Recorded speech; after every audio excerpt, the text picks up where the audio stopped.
Let us pray. O merciful Lord, we thank you for your light that directs our steps. May the members of this body feel your guidance, peace, and power today. Join our lawmakers to yourself with an inseparable bond of love, for you alone truly satisfy. Lord, grant that their love may abound more and more in knowledge and depth of insight, so that they may be able to discern what is best and may be pure and blameless when they stand before you. Send out your light and your truth, that they may illuminate our lawmakers, our nation, and our world. We pray in your sovereign name. Amen. Will you please join me in the Pledge of Allegiance? I pledge allegiance to the flag of the United States of America and to the republic for which it stands, one nation under God, indivisible, liberty and justice for all.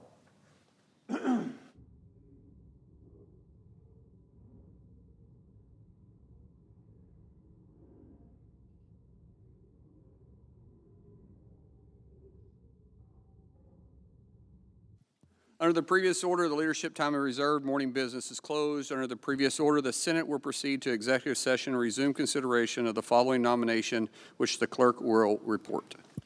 Nomination, the Judiciary, Maria A. Lanahan of Missouri to be United States District Judge for the Eastern District of Missouri.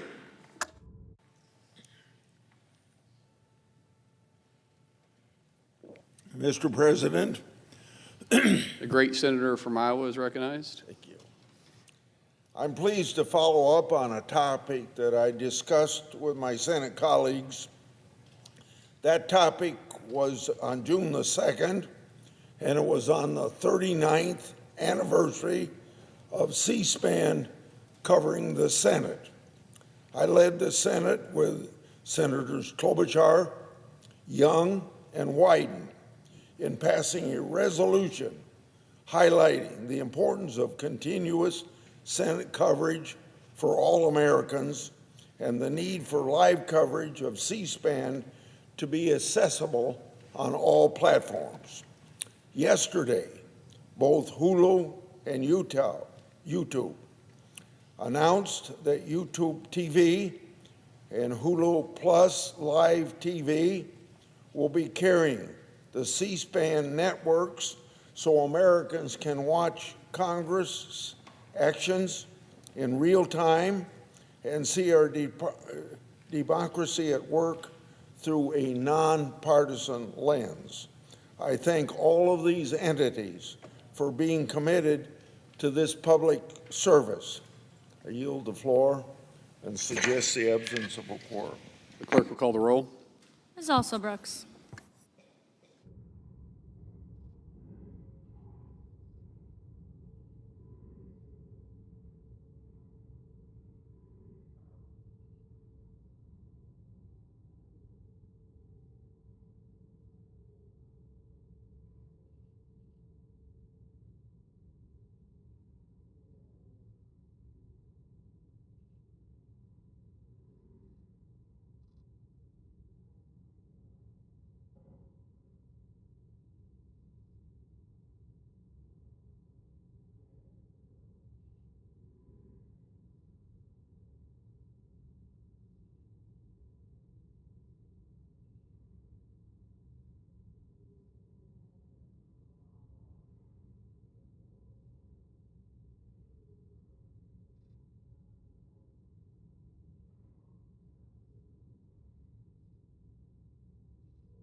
Mr. President. The Majority Leader, Thank you, Mr. President. Mr. President, I ask unanimous consent that the quorum call be suspended. without objection. Mr. President, over the last few weeks, we've all had a chance, my colleagues and I, to spend extra time in our states talking to our constituents and reporting back on what we've been doing for the American people here in Washington. And Republicans have a lot of good news to share. Among the things we've already delivered for the American people is permanent tax relief for working families, real security at our southern border, critical support for America's farmers and ranchers, and we're just getting started. I always appreciate being able to travel South Dakota far and wide during these state work periods. It's a pleasure to visit communities around the state and hear directly from South Dakotans about the issues our country is facing. Mr. President, summertime is fair season in South Dakota, which means agriculture is front and center. I stopped by the Turner County Fair in Parker, the Sioux Empire Fair in Sioux Falls, the Central States Fair in Rapid City. On Monday, I was at the State Fair in Huron, South Dakota. Senator Hoeven came south for the Brown County Fair in Aberdeen, where he joined me for a great discussion on the support for farmers and ranchers we provided in the One Big Beautiful Bill. And of course, I made sure that he got the famous Tubby Burger, which is a favorite at the Brown County Fair. At Dakota Fest in Mitchell, I joined Senator Rounds and Congressman Johnson for the Farm Bureau's annual Ag Policy Forum. We discussed how farmers are still struggling with high input costs and depressed commodity prices, causing upside-down margins for their operations. While crop yields are strong and the One Big Beautiful Bill adjusted reference prices to ensure that commodity programs more closely reflect market conditions, there's more work to do. That includes boosting agriculture through trade opportunities and increased market access. We had a lot to report to farmers and ranchers about the One Big Beautiful Bill, from strengthening commodity programs and crop insurance to supporting livestock producers facing losses to raising the exemption threshold to save more farms and ranches from the death tax. And we're going to keep on working to build up strong family farms and ranches in America. Mr. President, I also had the opportunity to visit some small towns in South Dakota, walk down the Main Street, and meet small business owners in these communities. In Hovind, South Dakota, I stopped into Salon 54, Brew 54, and more, and the Plains Commerce Bank on Main Street. I also stopped into City Hall, one of my favorite ways to learn about a community's needs and how I can help. In Mobridge, I toured the local hospital and attended an event supporting small businesses with Grow South Dakota and Akipton. Small businesses aren't always easy to run, but they're the backbone of our communities. Mr. Bob's Drive-In and Shorty's One Stop in Selby are two more small businesses that I visited this past month. I also stopped by Bauer's Super Value, Buttercup's Coffee Shop, and Blondie's Tables and Taps in Faulkton, South Dakota. Mr. President, it was a great way to catch up with entrepreneurs, workers, and customers at these small businesses. And there's a lot of good news in the One Big Beautiful Bill for small businesses and their employees. No tax on tips and overtime is welcome news to servers, busboys, bartenders, and the millions of workers who earn tips or put in extra hours to earn overtime pay. And permanent tax relief in this bill means lower tax bills for working families in every corner of South Dakota. For small businesses, permanent tax relief will help free up cash to invest in their workers and grow their businesses. And investment incentives like bonus depreciation will help businesses, farmers, and ranchers invest in new equipment for their operations. Mr. President, I had a lot of good conversations these last few weeks, but some of my favorite moments come when I have a chance to just say thank you. I had the opportunity to do that a few times this last month. I met with first responders from the Aberdeen Fire Rescue and law enforcement officers from the Rapid City Police Department and Pennington County Sheriff's Office to thank them for serving.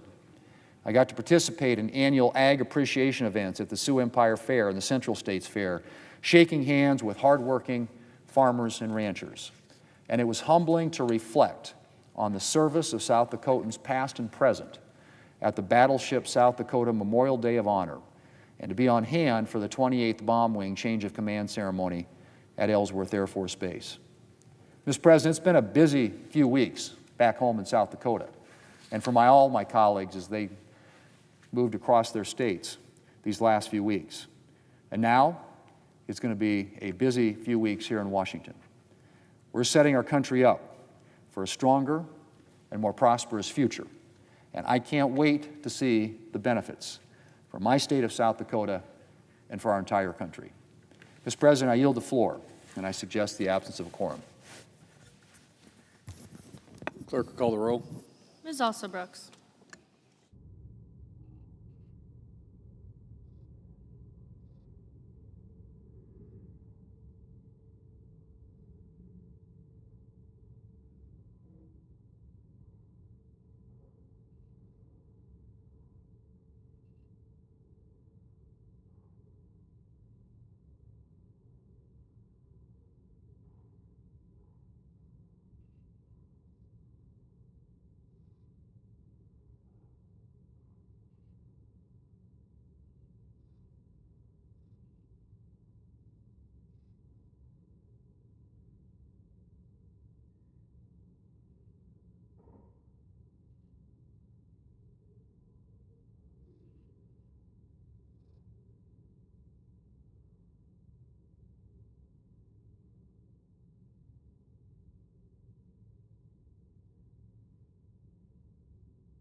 Mr. President, Democrat Leader, I ask unanimous consent the quorum be dispensed with. without objection. Mr. President, this morning I spoke with Revolution Wind, informing me that they are suing the Trump administration over their attacks on offshore wind projects. The suit is a regrettable but necessary step illustrating deep damage Donald Trump's administration is causing to American energy, to U.S. jobs. Donald Trump has made no secret he detests offshore wind industry, and for no good reason. He doesn't like the way the windmills look. Someone built windmills off the coast of his golf course in Scotland, and he thought it was ugly. So, what Donald Trump will do because of these whims is raise everybody's electricity prices dramatically. When your electric bill goes up, it's because of Donald Trump's whims. This one is ridiculous. 80% or over 80% of it is built. Billions of dollars have been sunk into the ground. And they call up and say stop, and they don't even give them a reason. How can so many people go along with this idiotic behavior? How can so many people go along when Donald Trump simply has a whim that's just dumb, stupid, and harmful to the American people, and no one does anything about it? And then he has all his minions in the various agencies shut it off. People's electric bills are spiking. Our energy grid is strained. Everyone admits we need more energy, particularly as AI sucks up so much of it. And Donald Trump is making things worse based on no logic, based on a ridiculous whim. So we're going to lose thousands of jobs, prices will go up, we won't expand American power, China will gain on us.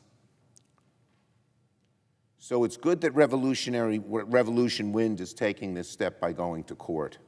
But the idiocy of this policy has not been rebutted by anyone in the administration. They just go, yes, sir, and go along. It's a disgrace. On the appropriation process, well, yesterday, Mr. President, Senate Democrats had a very good meeting about the appropriations process. All of us, myself, Leader Jeffries, Senate Democrats, House Democrats, Senator Murray, Ranking Member DeLauro, we're all on the same page. The only way to avoid a shutdown on September 30th is to work in a bipartisan way. But Republicans are once again threatening to go at it alone, which will lead our country straight into a shutdown, a Republican-caused shutdown, because they refuse to work in a bipartisan way. Democrats don't want a shutdown. We want bipartisan negotiations and a bipartisan bill where we can have some real input in undoing a lot of the damage that has been done by this administration. If Republicans want to keep the government open, they have to work with Democrats in a bipartisan way. That's the only way to get it done. But if Republicans choose to continue going at it alone, if they refuse to be reasonable, if they close the door on negotiations, then any shutdown is going to be on them. Time is short. And finally, on the good old feeling of American optimism. Unfortunately, in Donald Trump's America, American optimism is dying.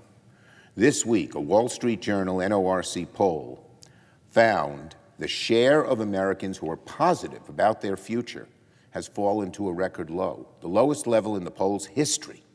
The lowest level in the poll's history. The sunny American optimism that if I work hard, I'll be doing better 10 years from now than I'm doing today, and my kids will be doing still better than me, is fading rapidly. Only 1 in 4 Americans believe they can improve their standard of living. 70% of Americans believe the American dream no longer holds. That is a tragedy. The great, sunny American optimism, which has fueled us to greatness, which has pushed us to move forward despite crises and obstacles in the way, is dying. This is a tragedy, and it's a warning. And most of all, it reflects how Americans feel under Donald Trump's leadership. And it's hard to blame Americans who feel this way. When rents go up, when mortgages go up, when the electric bill goes up, I just talked about what they're doing with offshore wind. When groceries get more expensive, people don't want a president obsessed with military parades and winning the Nobel Peace Prize. They want someone with real solutions, and Donald Trump is stuck in his own little fantasy world. There's even another study that said Americans now think they're going to be spending less on Christmas goods this year, on Christmas gifts. That's when you know something is deeply, deeply wrong, because Americans want to spend more for their children, for their family, for their friends, for their coworkers when it comes Christmas time, to buy gifts. And it's no accident why we're here. A lot of Donald Trump's policies have pushed us here. His tariffs are sending prices up. They're not creating jobs. His big, ugly bill, which he's desperately trying to rebrand, made the biggest cuts to American health care in history, and it took away food from hungry kids to give tax breaks to billionaires. These are acts of betrayal. That's why this big, beautiful bill, they want to rename it, but when American people know what it is, it's a big, ugly betrayal about everything Donald Trump promised. Donald Trump's actions steal people's hope. It's like the air being sucked out of your lungs. And while parents pay more for school supplies, Donald Trump's family is making billions off crypto schemes. While small businesses are trying to make sense of his tariffs, he uses the White House lawn as a Tesla dealership. While honest Americans watch manufacturing jobs disappear in red states, Trump is handing government jobs to his cronies and his sycophants. While people see their health care premiums go up, he's enriching his billionaire friends with massive tax breaks. This is not a golden age. This is not American greatness. This is not what the American people signed up for. I yield the floor. Note the absence of a quorum. Clerk will call the roll. Ms. Alston-Brooks.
Mr. President, Majority Whip. I ask unanimous consent that the quorum call be vitiated. Without objection. Mr. President, I spent the last 4 weeks traveling all around the great state of Wyoming, from Cheyenne to Cody. Visited with people and families from all across the state. I was at our state fair in Douglas, the Du Bois Firefighters Picnic, the River Festival and Shrimp Fest in Green River, Wyoming, and pancake festivals in Newcastle and Meeteetse. And 1 year ago, at events like this all around Wyoming families told me that they were very concerned because America, as they saw it, was heading in the wrong direction. They were really stressed about paying high prices a year ago. They were very angry about the wide-open southern border. They were very anxious about what could have been a $4 trillion tax increase had the Democrats gotten their way. Well, Democrats have been the party of high prices and open borders, so it's no surprise that people in my home state, and in yours, Mr. President, were so very concerned. They were concerned because they saw our country and their future. They were less safe and less prosperous. They were facing a grim reality. But oh, what a difference a year makes. Today, America's heading in the right direction. America's back on track. It's what I heard in every corner of Wyoming. and what Americans are seeing all across the nation. Labor Day, just this past weekend, gas prices were at a 5-year low for Labor Day gas prices. Small business optimism is at the highest in 5 months. 500,000 new jobs have been created. Real wages continue to go up. Inflation is staying low. And we are repeatedly beating the economists' expectations. Here in Washington, D.C., a city known for its crime, now this city is safer and cleaner thanks to President Trump's common sense policies. The American people were right to trust President Trump and Republicans in Congress to get America back on track. This is the beginning of the great American comeback. Mr. President, the Republicans' Working Families Tax Cuts law is going to continue to make historic progress. Wyoming families are going to be saving $2,400 this year because of the tax cuts. Now, that's according to a new analysis by the Tax Foundation. That's money back in people's pockets, paychecks, purses. That's where it belongs. This law cuts tax on tips. No tax on tips puts an extra $1,300 back into the pockets of waiters, barbers, bartenders. The law also cuts taxes on overtime. No taxes on overtime puts an extra $1,400 back into the paychecks of nurses, firefighters, police officers. The child tax credit is higher. This saves working families $2,200 per child per year. Seniors are going to pay less in taxes this year because of a new $6,000 deduction on Social Security benefits. The bottom line is this: Americans are going to keep more of what they earn. This is going to send less of the hard-earned money to Washington, D.C. And Wyoming people clearly understand the meaning of wasteful Washington spending. At the Wyoming State Fair in Douglas, I joined Wyoming families in celebrating our state's rich heritage and history. Republicans' new law supports our farmers and ranchers. The law's disaster assistance helps families whose grazing lands are destroyed by wildfires or by drought. Its full expensing of up to $2.5 million for new equipment is also going to help grow businesses. The change in our law to the death tax, well, that's going to ease families' burdens and our worries, specifically providing certainty for families into the future. These policies make our farmers and our ranchers more prosperous and help feed the nation.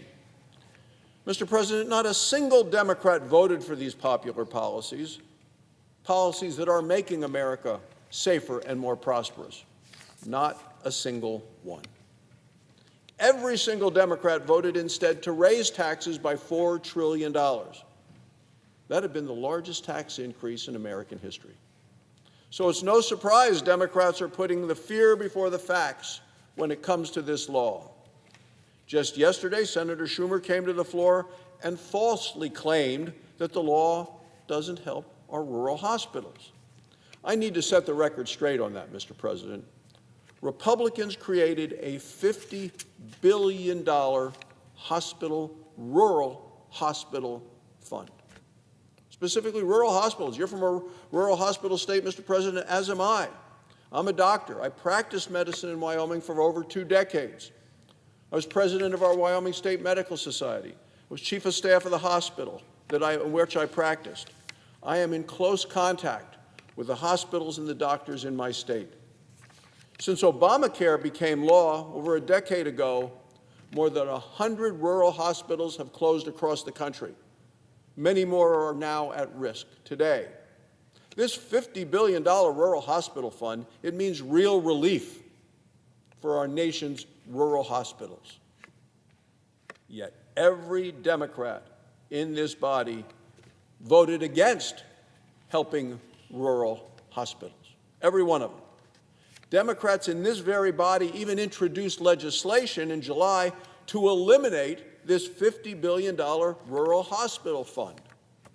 Senator Schumer came to this very floor and he bragged about the introduction of this bill that would hurt rural hospitals.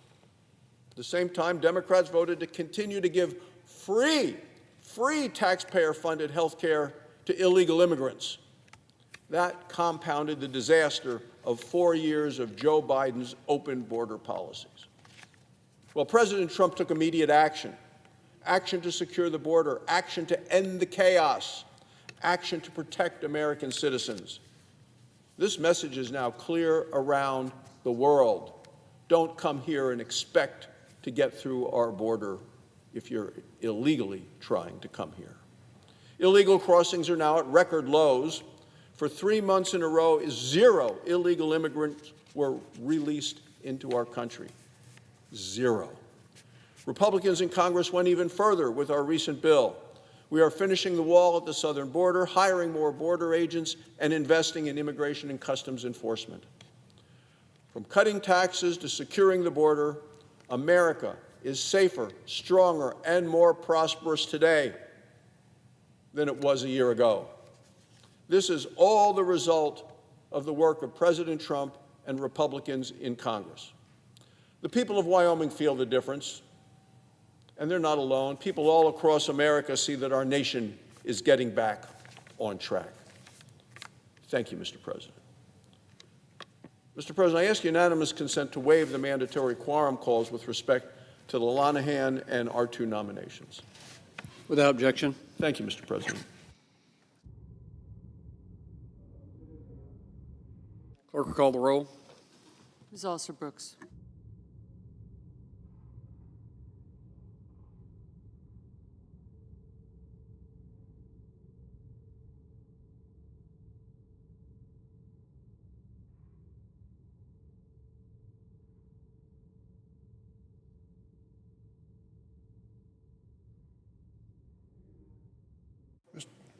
Mr. President, are we in a quorum call? Yes. I ask consent the quorum call be suspended. Without objection. Mr. President, people of goodwill can see things differently, and I certainly respect my colleague from Wyoming. He's a friend, has been for many years, but I certainly disagree with his analysis of the big, beautiful Trump budget bill. Day before yesterday, I had a visit in my office here in Washington from the head of the largest dental insurance company in the United States. Some of us are fortunate to have dental insurance. We know that it doesn't cover the complete cost of dental care, but it's helpful. And many of us feel fortunate to be in that position. As a result of the big, beautiful Trump bill, budget bill, which was just described by the senator from Wyoming, 4 million Americans are going to lose their dental insurance because of that bill. Why? Because that bill, unfortunately, cut $900 billion from Medicaid. It means that premiums under dental insurance are likely to go up over 90%, and 4 million Americans will lose their dental insurance. Is that something that we bargained for? Was that part of the deal that is being described as successful in helping American families? Meanwhile, up to 17 million Americans are going to lose their health insurance. Have you ever been in a position where you had no health insurance and a serious medical problem in your family? I have. I'll never forget it as long as I live. It's a terrible feeling to feel that you just can't ask for the very best medical care because you don't have health insurance. Up to 17 million Americans will lose their health insurance because of the big, beautiful Trump budget bill that was passed exclusively with Republican votes. And as far as local hospitals, I invite my colleague from Wyoming to come listen to the leaders and administrators of rural hospitals in Illinois. They do not sing the same song that he just did on the floor. They are worried that many of them cannot survive these cuts in Medicaid. Medicaid is a critical program, not only for hospitals and clinics, but also for nursing homes. I have nursing home organizers and executives who've contacted me and said they don't know if they can keep their doors open. If you have found a good, safe, trusting place for your mother, grandmother, or someone in your family, and now run the risk of being closed, the facility being closed, or the help that's necessary to keep your loved one in the nursing home disappears, you wonder yourself, what's next? Where are we going to send mother or grandmother or someone in our family? That's the reality of what we're facing with the cuts in the big, beautiful bill. So why? Why would the Republicans going into an election cycle want to have 17 million Americans lose their health insurance, 4 million lose their dental insurance, rural hospitals, many of them facing closure, clinics unable to stay open in rural areas and downstate areas, and have nursing homes closed as well? Why would they be for such a thing? Because they had an overriding determination to make sure that tax breaks were extended for the wealthiest people in America. That was what's behind all of it. Why did they want to cut $900 billion from Medicaid? So they could give it in tax breaks primarily to wealthy people. Now, they dispute when we say they go primarily to wealthy people. Let me give you an example. A family making $35,000 a year, barely getting by, how much of a tax break do they get out of the big, beautiful Trump budget bill? The equivalent of $3 a week. $3 a week. Now, wait a minute. How about those folks with big money, the Elon Musk category of individuals who are very wealthy? If the little guy gets $3 a week, how much do these folks get a week? $6,000 a week in tax breaks for the wealthiest people in America. $6,000 a week. Does Elon Musk need that additional $6,000 a week? What's he going to do with it? How's his life going to be improved? But I'll tell you this, for the people who are struggling paycheck to paycheck trying to pay the bills, this tax break means little or nothing to them. But for the wealthiest people in America, it means more money piled on at the expense of folks losing their health insurance. That was the choice we were given. Yes, every Democrat voted against it. I was one of them. All the Republicans voted for it, and now they have to try to explain it. Moving to another topic unrelated, Mr. President, I'll never forget sitting early one dark morning in the airport departure lounge in Vilnius, Lithuania. The date was February 24th, 2022. Senator Chris Coons of Delaware and I had just finished visiting Lithuania that had emerged from decades of Soviet dominance to become a thriving free market democracy in the European Union and NATO. While we sat in that airport departure lounge and looked up at the television, we realized that there was an historic event taking place. It was a throwback to the dark days of Russian tyranny, Vladimir Putin's military effort to fully invade and topple a democratic Ukraine. We saw it happening on the screen as we sat in that airport lounge. I had been in Ukraine in 2014 with the late Senator John McCain when Russia forcibly seized Crimea and parts of the eastern Donbass in Ukraine. But this was now a full-scale invasion in 2022, and an effort to extinguish the democratically elected Ukrainian government. A puppet Russian regime, almost comical, if not so deadly serious, was part of Putin's invasion plan. It's a script any student of history knows is common in the Cold War. Putin, or another Russian leader, declares that he's going to protect Russian populations in a country and invades that country and tries to install a new government. Well, he thought it would be an easy pushover in Ukraine. He was wrong. In the ensuing years, the Ukrainian people fought heroically for their freedom. They preserved their democratic government and independence from Putin's fixation with restoring the Soviet empire. The price in Ukraine has been costly in lives and treasure. And as my Republican colleague from Iowa powerfully mentioned on the floor yesterday, also in thousands of Ukrainian children abducted and taken to be brainwashed in Russia. Yes, that has happened. The Russians went into Ukraine, and when they conquered areas, they gathered up the children, took them away from their families in Ukraine, and shipped them off to Russia to learn Russian and believe they were Russian and were never going to return to Ukraine. Thousands of children. What a horrible thing to do.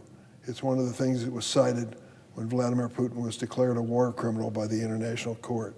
But let us be clear, the Ukrainian people are not backing down. They have prevailed amid these horrors against one of the strongest militaries on earth. In doing so, Ukraine has severely weakened a formidable threat to Western security of Russian aggression, including NATO allies such as Poland and Baltics that remain in Russia's crosshairs. Support for Ukraine in stopping Russian aggression has been broadly bipartisan and shared with our European allies. But today, under President Trump, it is difficult to know where America stands in terms of Russia. President Trump said he could end the war in Ukraine within the first 24 hours of taking office. Now, he makes a lot of claims. That one was outlandish. All of us know that Putin is not that easy, but yet he said it. President Trump gave repeated deadlines to Putin in February, in May, in July, and another one apparently at the end of this week. He personally called Putin multiple times this year and recently lavishly hosted him with a red carpet greeting in Alaska. President Trump has spent important American and presidential capital in these pursuits and has very little, if anything, to show for it. Now, I don't criticize this president for trying to engage with Putin. I've met with my share of autocratic regimes in pursuit of greater goals. That's what diplomacy is all about. But let's be clear. After each engagement or threatened deadline from President Trump to reach a ceasefire or end the war, including most recently after risking American prestige in Alaska, Russia's attacks on Ukraine brazenly increased, not decreased. That's right. After each personal attempt to deal with Putin, he thumbed his nose at the United States, instead started slaughtering more innocent Ukrainians. No deal was reached, and Putin stalled and reciprocated with nothing but violence and humiliation. I believe President Trump wants to find a solution to this horrific war. I support him in that effort, but it's clear to all that President Putin is playing the United States and President Trump. Putin isn't serious, and Putin doesn't want a deal. In fact, just this week, we saw him standing next to Mr. Xi of China, urging a new world order at a state-managed summit with some of the world's most repressive anti-U.S. regimes, including Iran, North Korea, and Belarus. And may I add, India was part of that meeting as well. Quite simply, Russia will only respond to increased economic and military pressure. That's a fact. My Republican colleagues in Congress know that as well. It is long overdue for President Trump and the Congress to take these steps. We have a tough sanctions bill here in the Senate with more than 80 co-sponsors. What are we waiting for? Leader Thune should work with Senator Graham to immediately call up this bill for passage. The security guarantees and weapons for Ukraine that our European allies and President Trump seem to have reached agreement on also demonstrate progress. Let's see them to conclusion. Seized Russian assets can also be used to help Ukraine militarily and economically. And we must continue to give Ukraine the military capabilities to defend itself and force Russia to the table.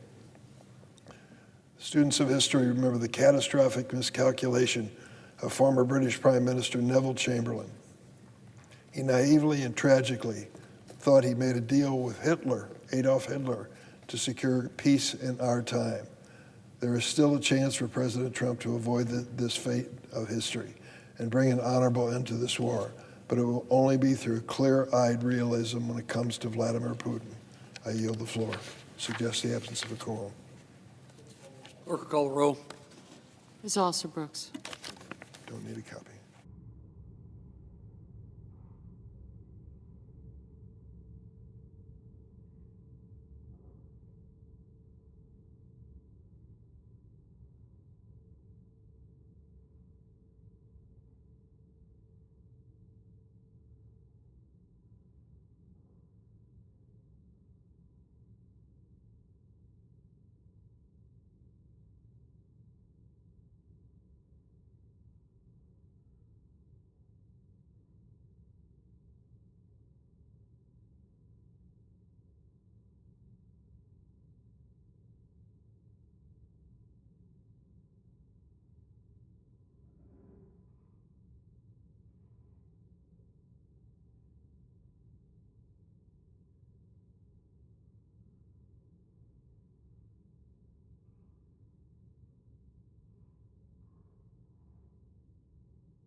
Senator from West Virginia.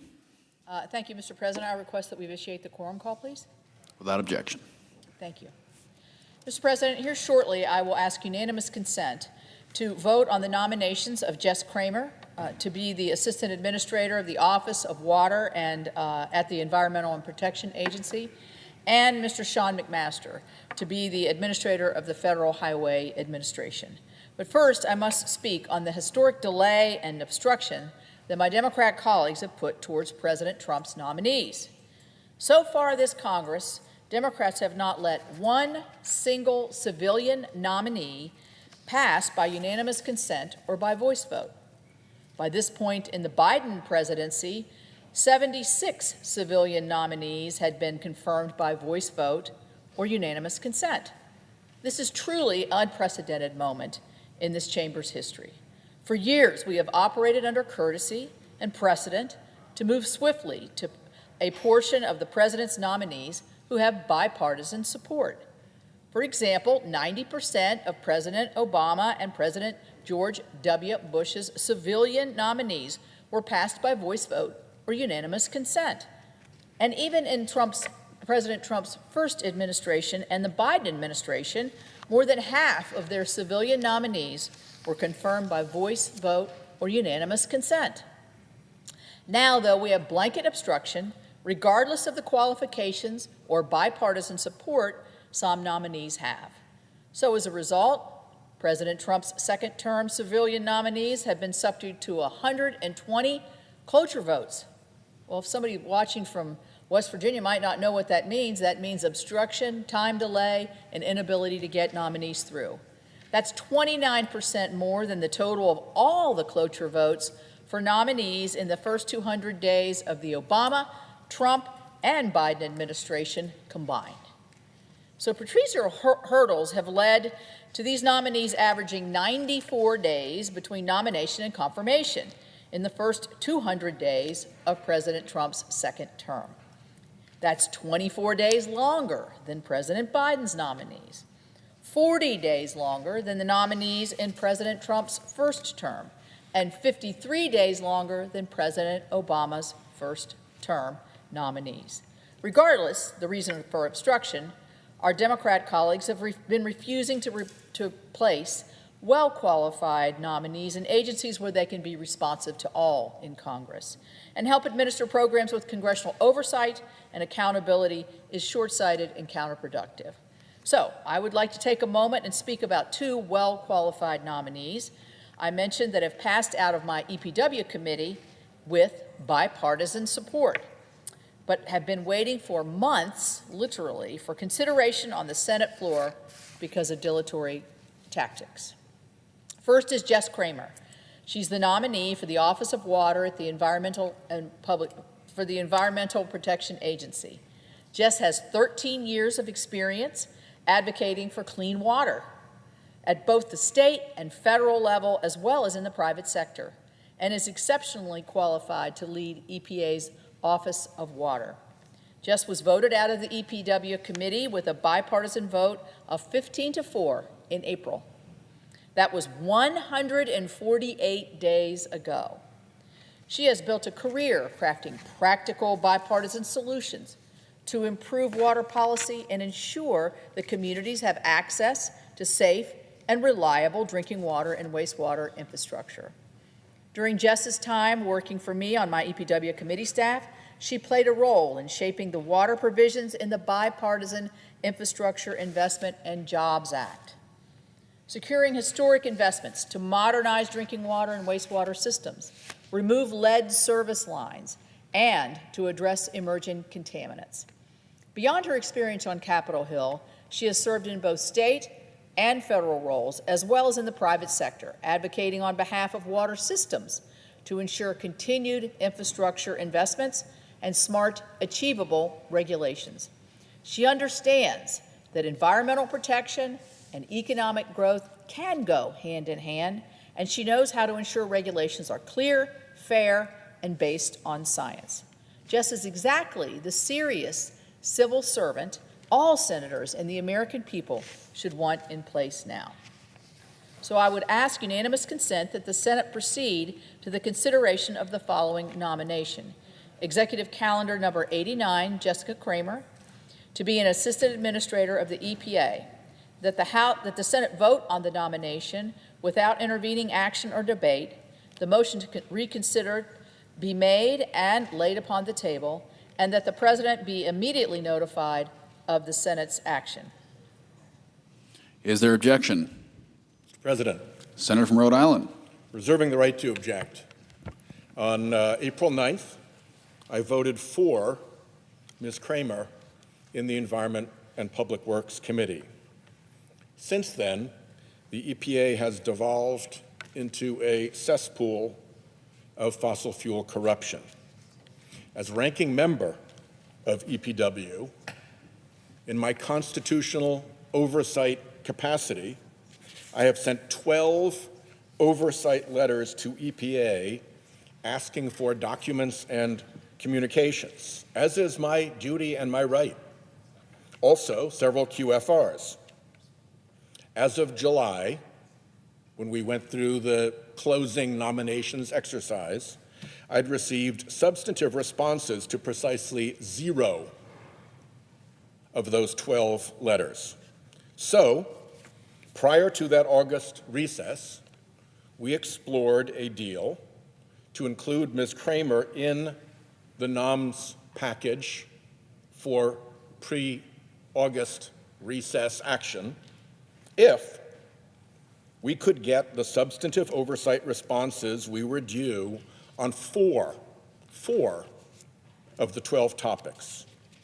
These were EPA's grants freeze, Administrator Zeldin's false statements about the Greenhouse Gas Reduction Fund, EPA's plans to rescind the endangerment finding, and EPA undoing the greenhouse gas reporting program at industry request. I actually consider that to be a minor ask, because it is the administrator's constitutional duty to answer honestly to congressional oversight. Plus, he'd made a promise to the chairman and to the committee at his confirmation to be responsive. Nevertheless, EPA was not willing to provide responses to these questions. I will emphasize this was EPA's decision, not Chair Capito's decision. She is blameless in this. It is EPA that is stonewalling congressional oversight.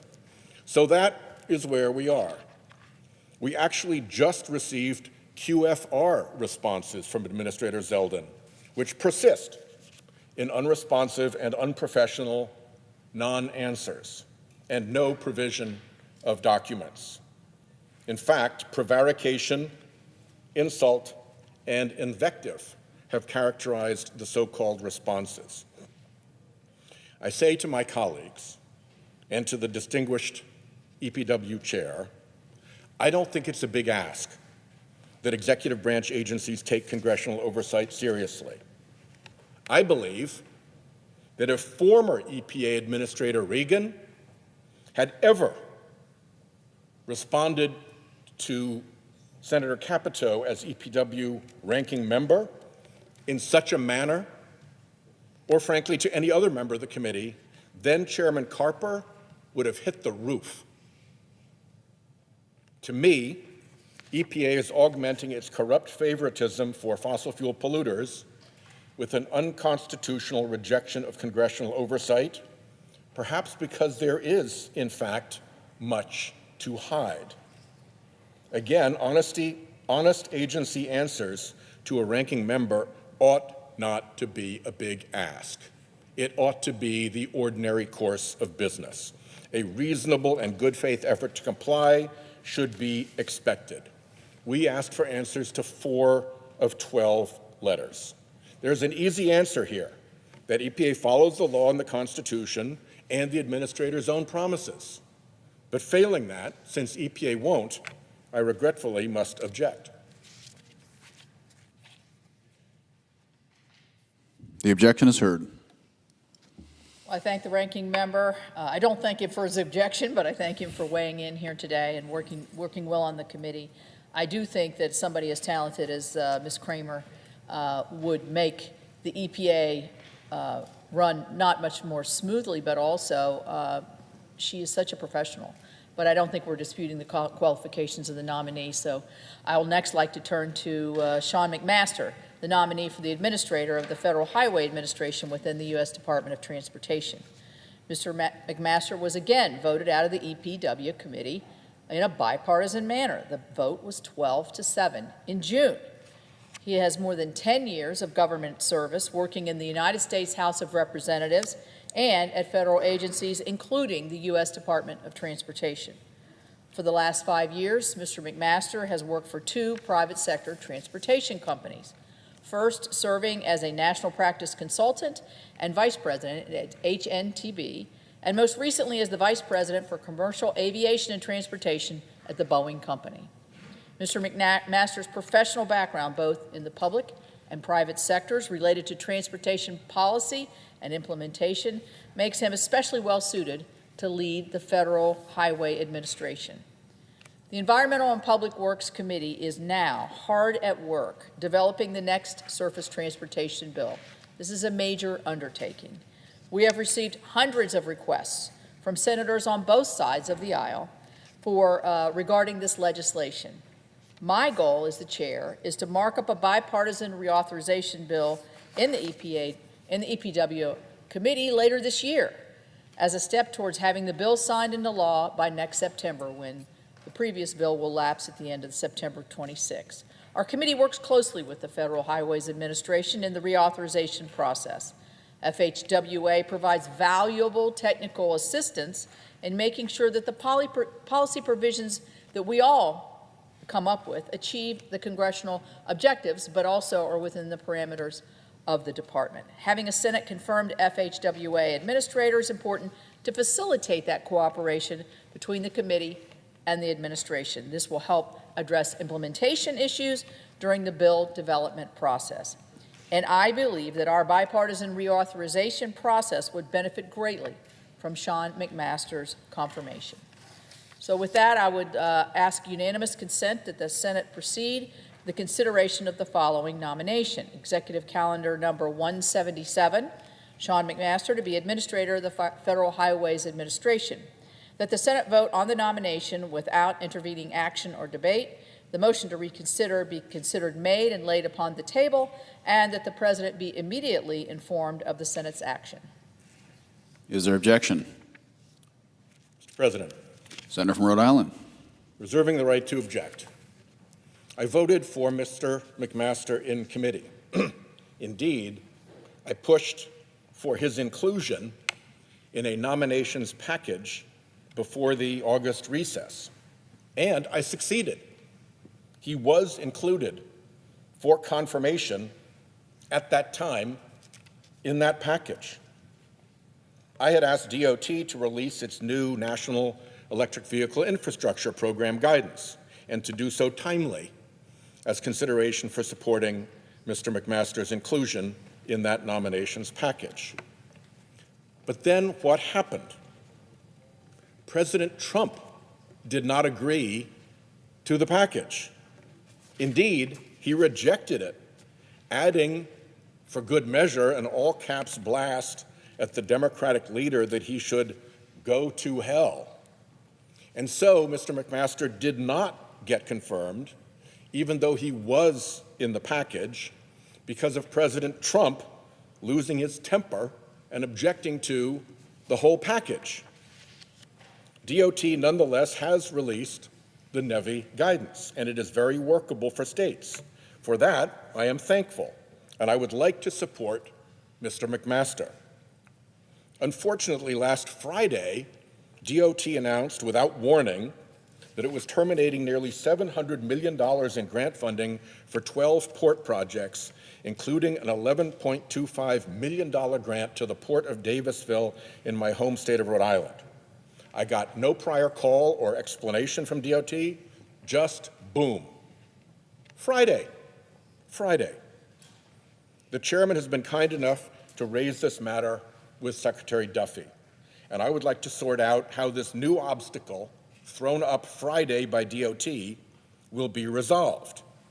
It's a bit soon after that unexpected punch in the face to want to resolve a nomination that's only still pending and not confirmed because of President Trump's objection.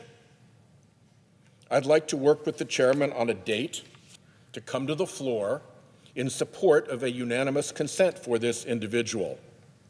Indeed, I'd be happy to do the same thing for Ms. Kramer, because I would like to get these issues resolved. But the port hit was an unexpected and, in my view, unjustified blow. So for the moment, while I try to understand that, with the chairman's gracious help, I must object. And if I may, I would add that there was a third candidate involved in these conversations, Mr. Tella, who was also, for an Army Corps position, who was also primed to be on that nominations list with my support. Senator Hagerty, whose chief of staff he had been, made the prudent decision to put him onto the voting list and get his nomination considered on the floor that evening and get him voted through before President Trump exploded the package. So I just want to make a record of the fact that we were ready to support Mr. Tella as well, even before that vote was called to the floor. With that, I yield back and renew my objection. Objection is heard. Mr. President, I just would like to address just briefly something Senator Whitehouse has said by tossing all of the blame to the fact that we have no unanimous consent and no voice vote candidates under President Trump, when the control of that is squarely within the Democrat leader, Senator Schumer of New York.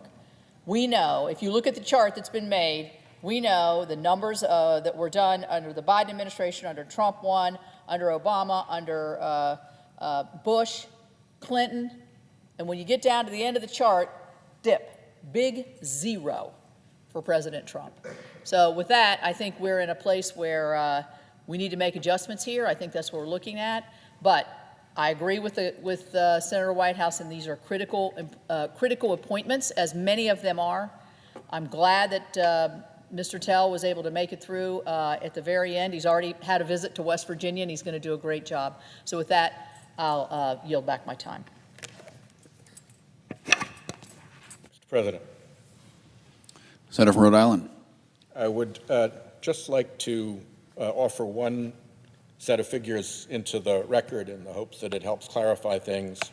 My office tells me that Trump nominations that have been confirmed in the Senate as of September 3rd, number 135.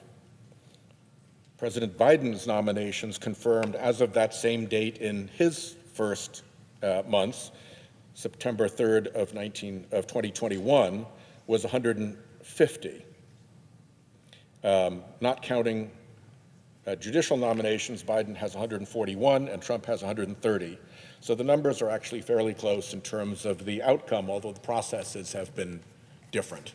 But again, I want to reemphasize my desire to work with the chairman to get these cleared. I voted for all three, and I'd like to support them as soon as we can get what seem to me to be fairly elementary problems resolved. Thank you very much.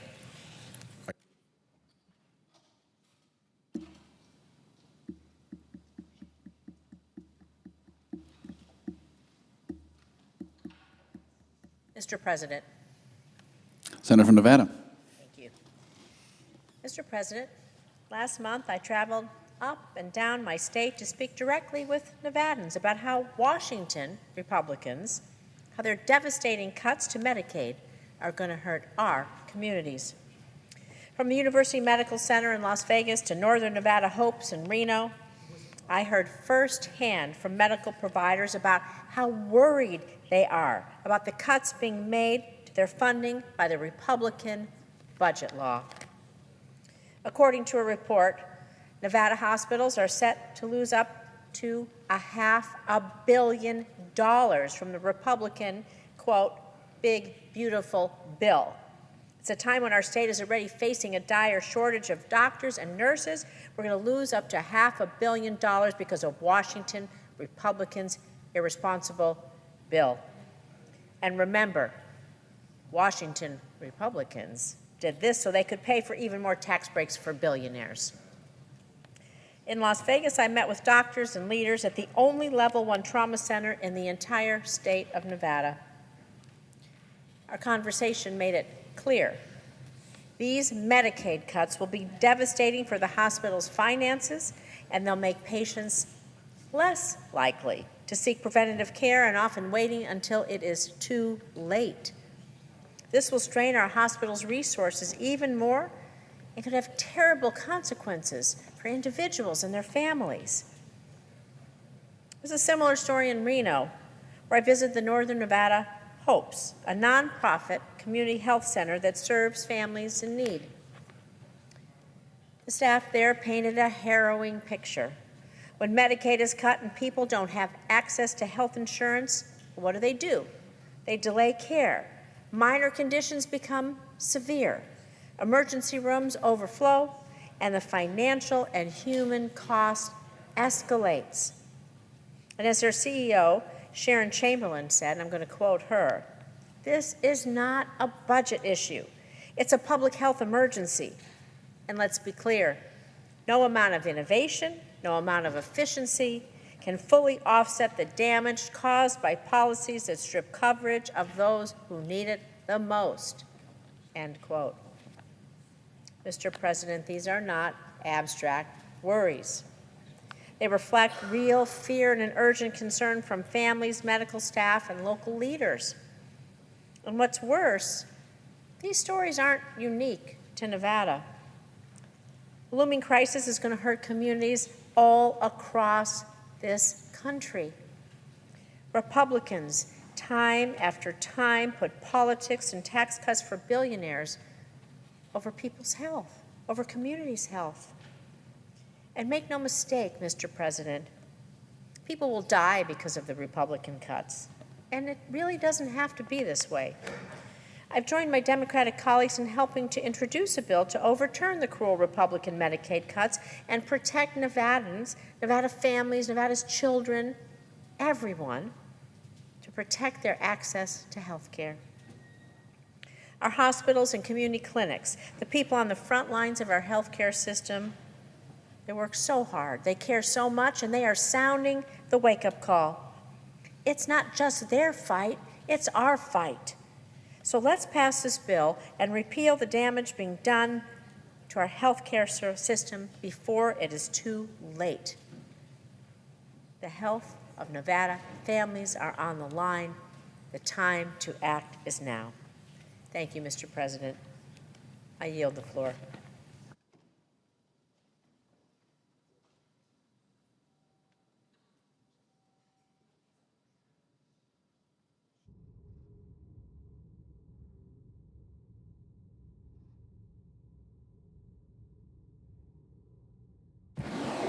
Mr. President, Senator from Nevada. I note the absence of a quorum.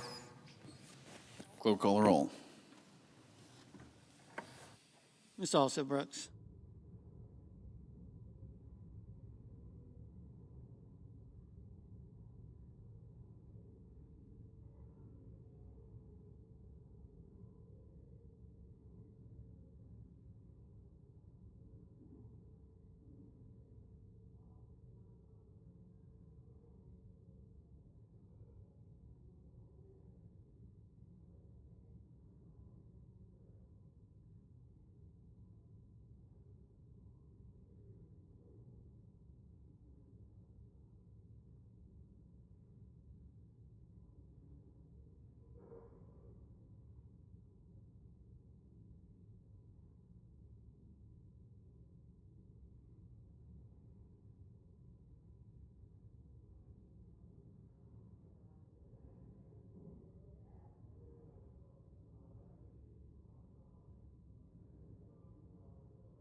Senator from Illinois.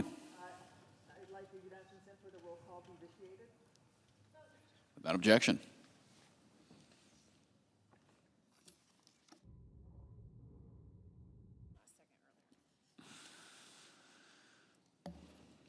The clerk report the motion and vote cloture.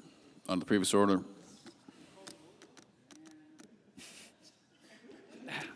Cloture motion. We, the undersigned senators, in accordance with the provisions of Rule 22 of the Standing Rules of the Senate, do hereby move to bring to a close debate on the nomination of Maria A. Lanahan of Missouri to be United States District Judge for the Eastern District of Missouri, signed by 17 senators. under the previous order, the mandatory quorum call under Rule 22 has been waived. The question is it the sense of the Senate that debate on the nomination of Maria A. Lanahan of Missouri to be United States District Judge for the Eastern District of Missouri shall be brought to a close. The yeas and nays are mandatory under the rule. The clerk will call the roll. Ms. Alsobrooks, Ms. Baldwin, Mr. Banks, Mr. Barrasso, Mr. Bennett, Mrs. Blackburn, Mr. Blumenthal, Ms. Blunt-Rochester, Mr. Booker, Mr. Bozeman, Mrs. Britt, Mr. Budd, Ms. Cantwell, Mrs. Capito, Mr. Cassidy, Ms. Collins, Mr. Coons, Mr. Cornyn, Ms. Cortez Masto, Mr. Cotton, Mr. Kramer, Mr. Crapo, Mr. Cruz, Mr. Curtis, Mr. Daines, Ms. Duckworth.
Mr. Durbin, Ms. Ernst, Mr. Fetterman, Mrs. Fisher, Mr. Gallego, Mrs. Gillibrand, Mr. Graham, Mr. Grassley, Mr. Haggerty, Ms. Hassan, Mr. Hawley, Mr. Heinrich, Mr. Hickenlooper, Ms. Hirono, Mr. Hoven, Mr. Husted, Mrs. Hyde-Smith, Mr. Johnson, Mr. Justice, Mr. Kane, Mr. Kelly, Mr. Kennedy, Mr. Kim, Mr. King, Ms. Klobuchar, Mr. Langford,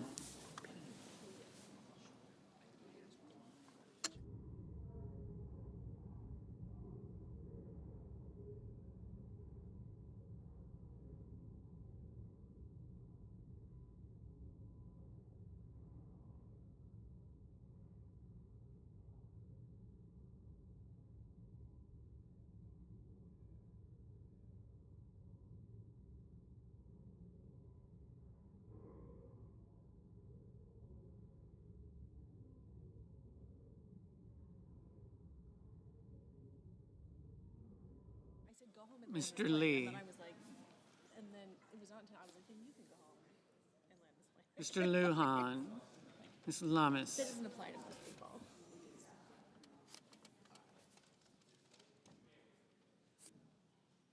Mr. Markey, Mr. Marshall, Mr. McConnell, Mr. McCormick, Mr. Merkley.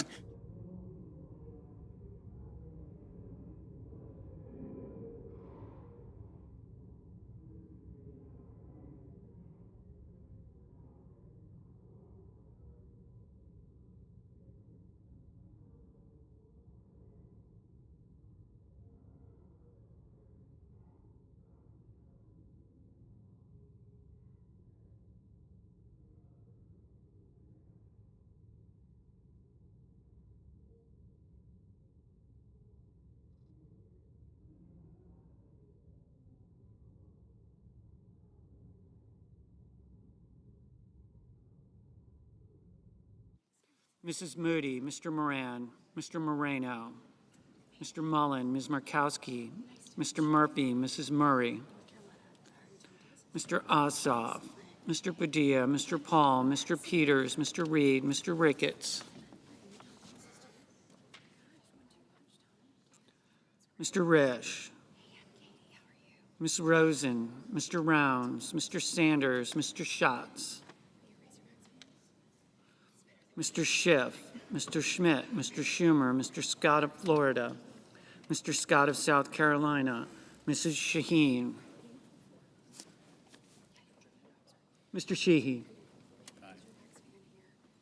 Ms. Slotkin, Ms. Smith, Mr. Sullivan, Mr. Thune, Mr. Tillis, Mr. Tuberville, Mr. Van Hollen, Mr. Warner, Mr. Warnock, Ms. Warren, Mr. Welch, Mr. Whitehouse, Mr. Wicker, Mr. Wyden, Mr. Young.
Senators voting in the affirmative: Bozeman, Britt, Capito, Collins, Kramer, Grassley, Hoven, Lankford, Lee, Mullen, Ricketts, Schmidt, Sheehy, Tuberville. Senators voting in the negative: Bennett, Duckworth, Durbin, Gillibrand, Hassan, Murray, Peters, Rosen, Slotkin, Welch, Whitehouse. Mr. Warnock, no.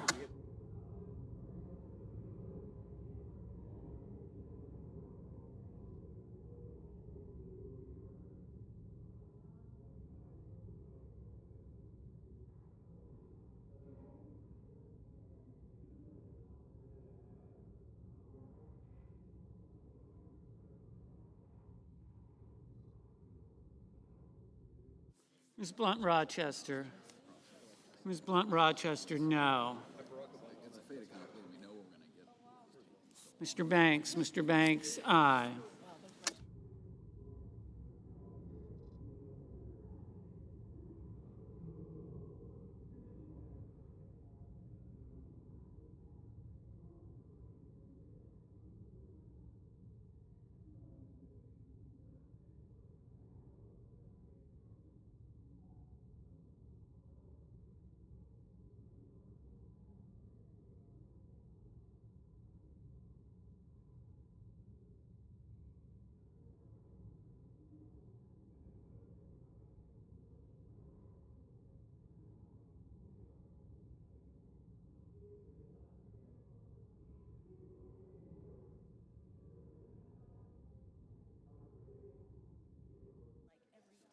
Mr. Hickenlooper, no. Mr.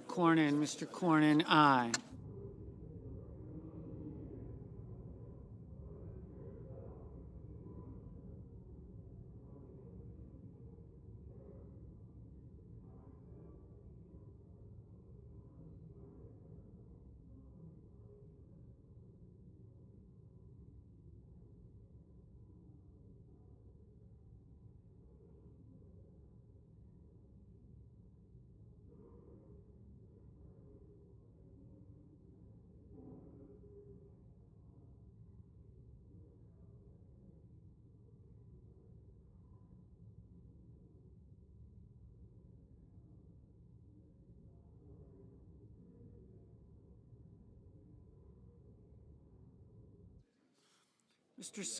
Mr. Scott of Florida,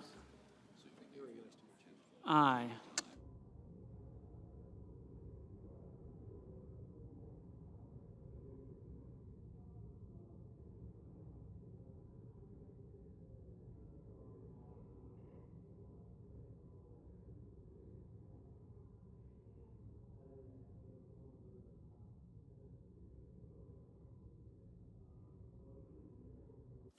Ms. Baldwin, no.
Mr.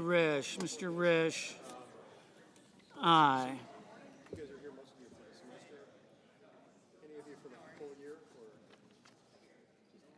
Mr. Lujan, no.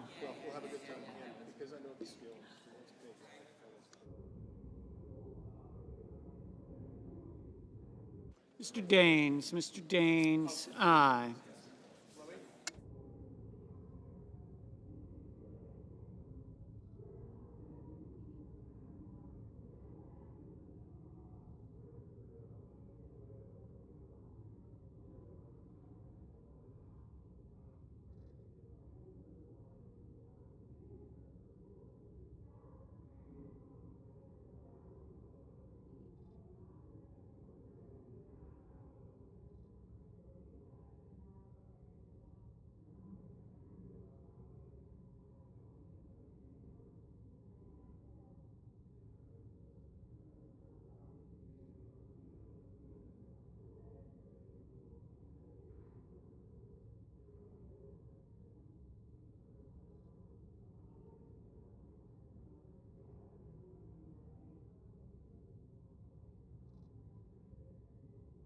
Mr. Merkley, no.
Mrs. Moody, aye.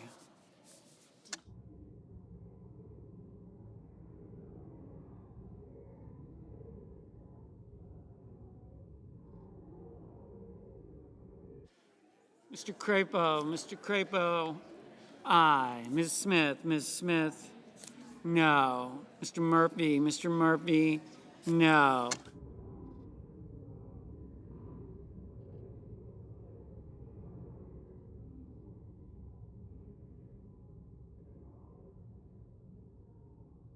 Mr. Young, aye.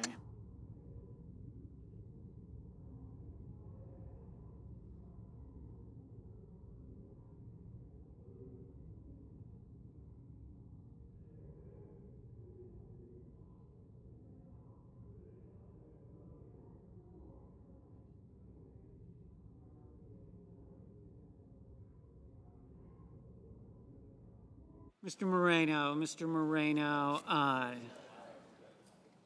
Part of his shtick.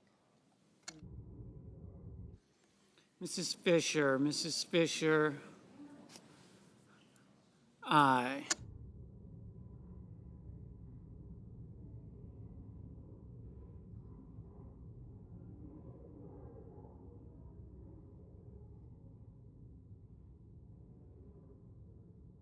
Ms. Cantwell, no.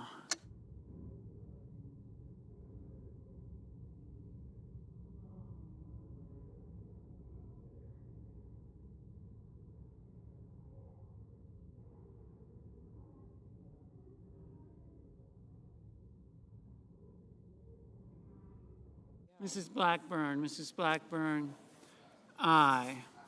Mr. Van Hollen, no. Mr. Reed, no.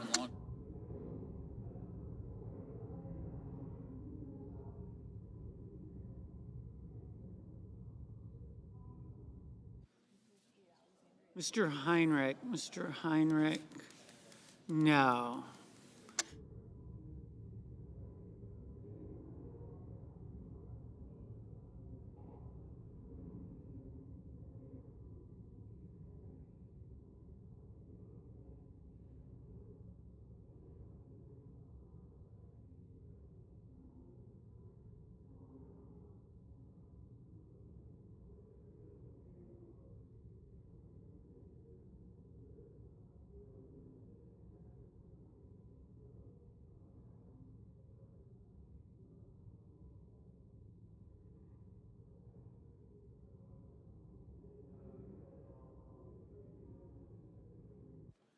Mr. Curtis, aye.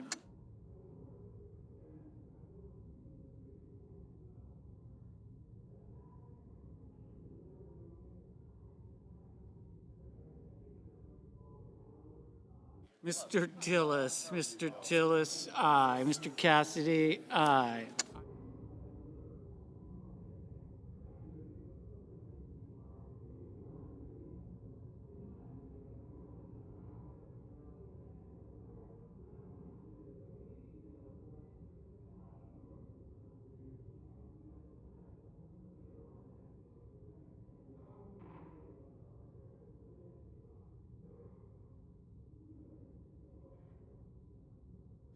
Ms. Warren, no.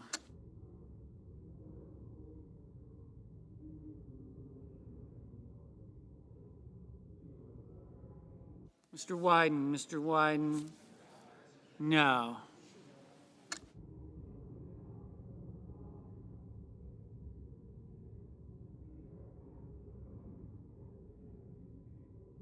Mr. Warner, no.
Mr. Rounds, aye. Ms. Klobuchar?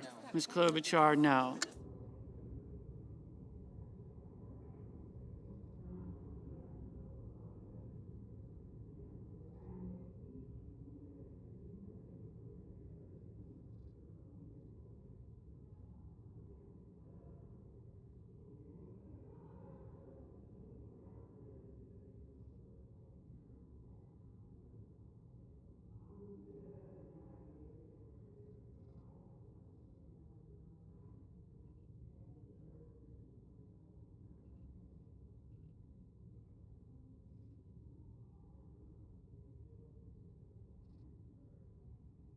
Mr. Cotton, aye.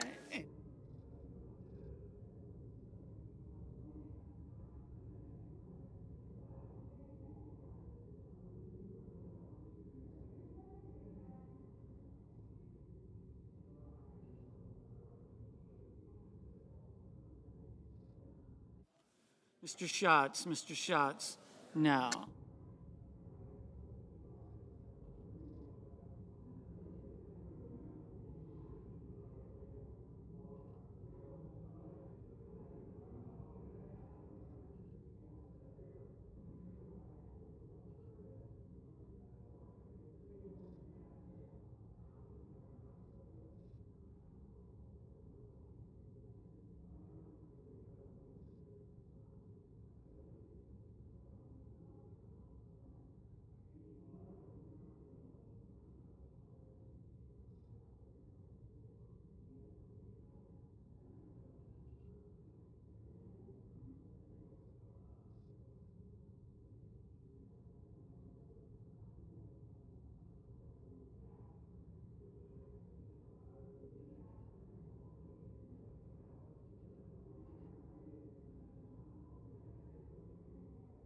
Mr. Barrasso, aye. Mr. Marshall, aye. And I'm Mrs. Hyde Smith, aye.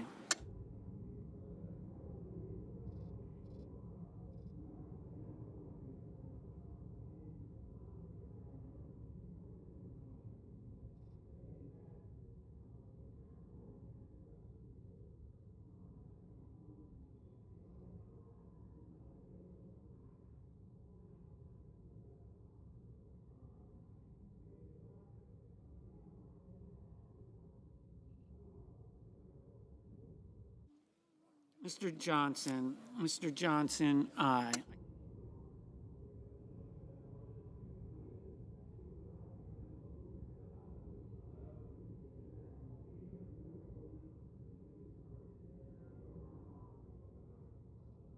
Mr. Thune, aye.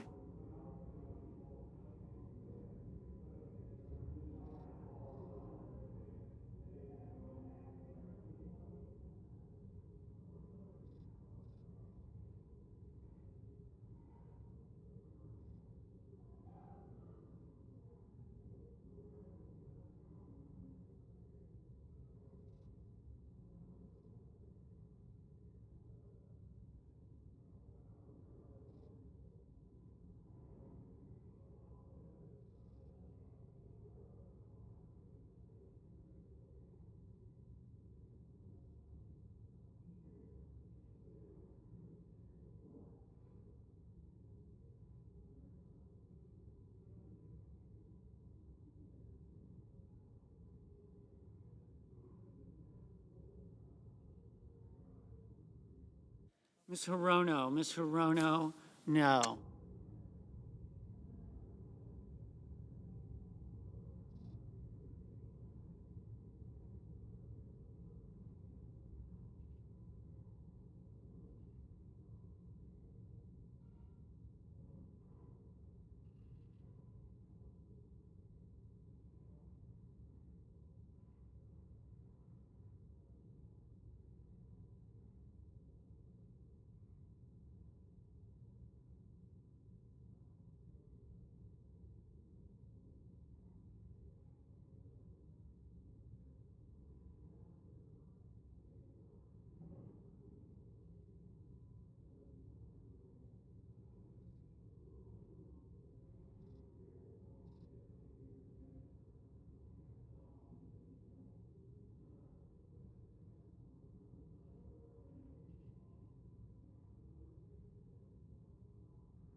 Mr. Wicker, aye.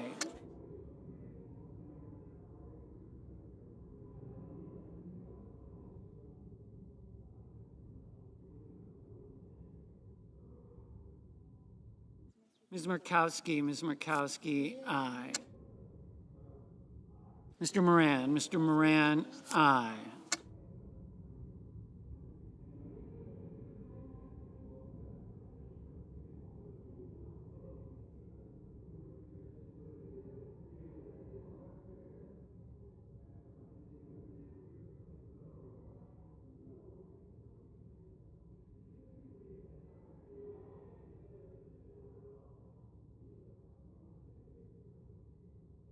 Mr. Cruz, aye.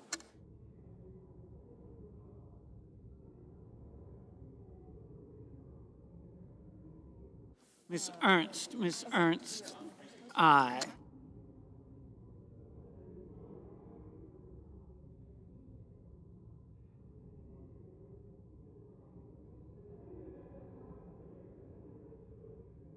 Mr. Markey, no.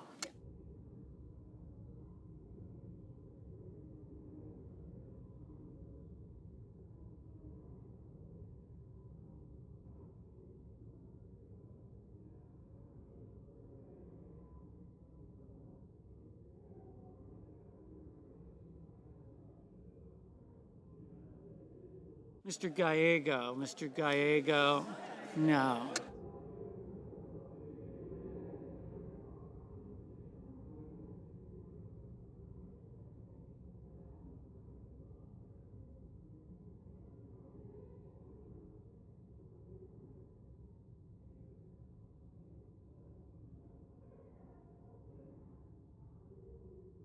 Mr.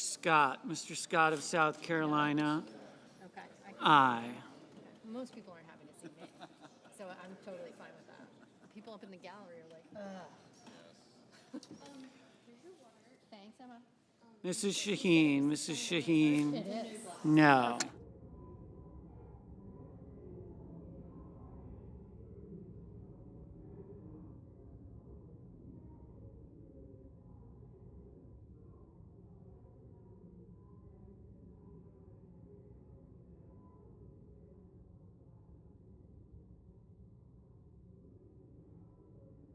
Ms. Also Brooks, no.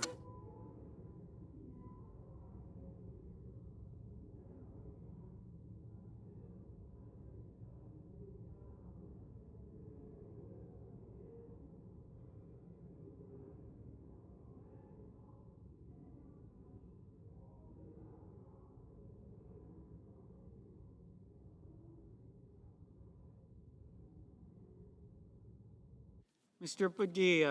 Padilla, no. Mr. Fetterman, no. Mr. Kennedy, aye.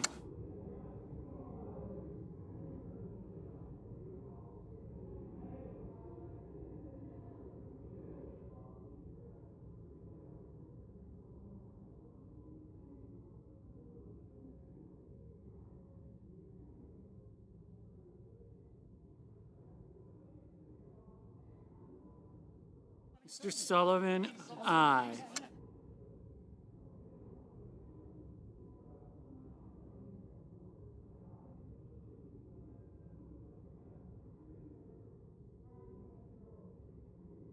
Mr. Schiff, no.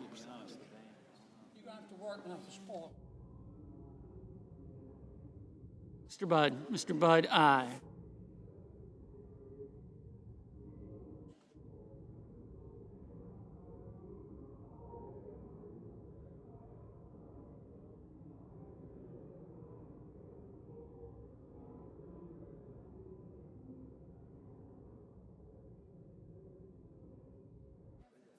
Mr. McCormick, aye. Mr. Haggerty,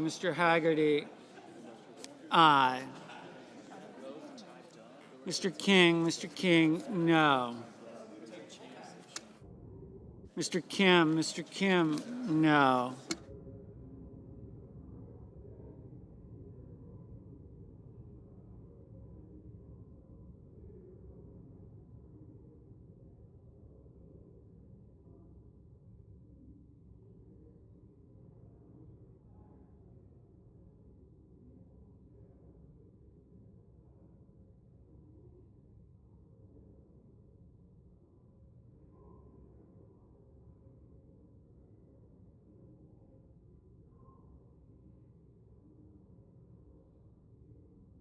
Mr. Justice, aye.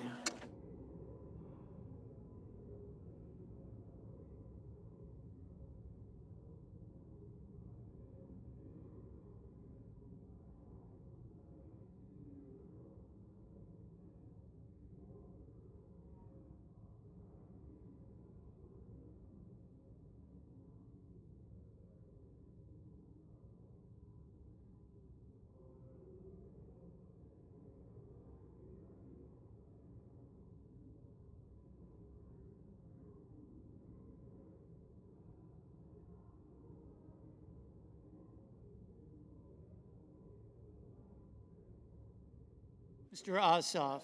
Mr. Ossoff. Okay. No. Mr. Kelly. Mr. Kelly. No.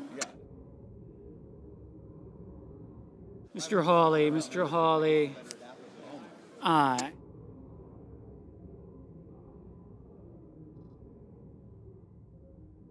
Ms. Cortez Masto. Ms. Cortez Masto. No.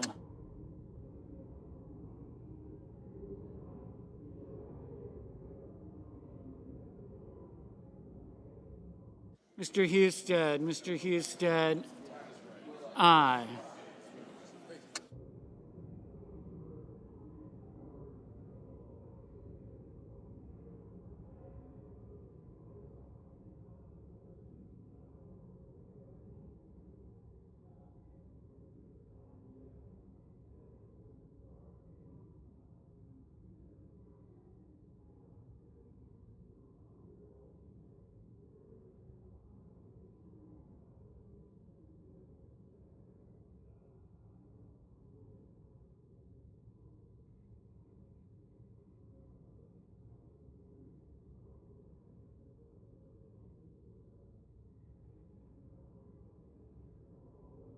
Mr. Kane. Mr. Kane.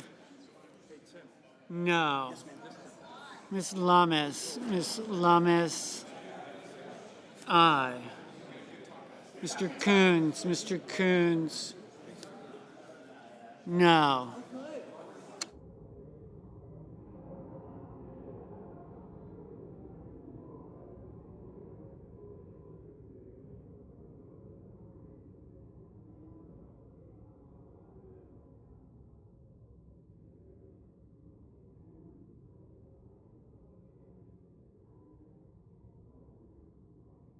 Mr. Blumenthal. Mr. Blumenthal. No.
Mr. Graham. Mr. Graham.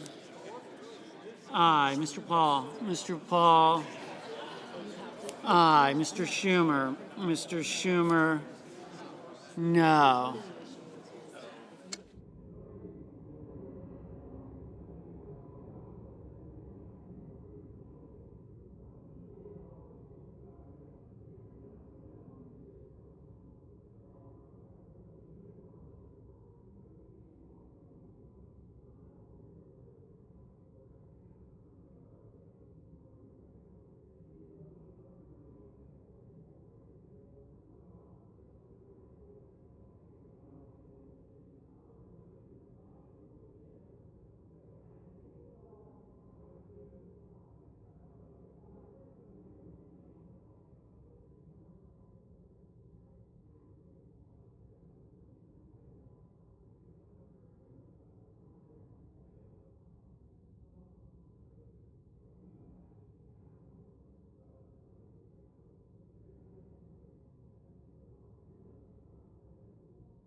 Mr. McConnell. Mr. McConnell. Aye.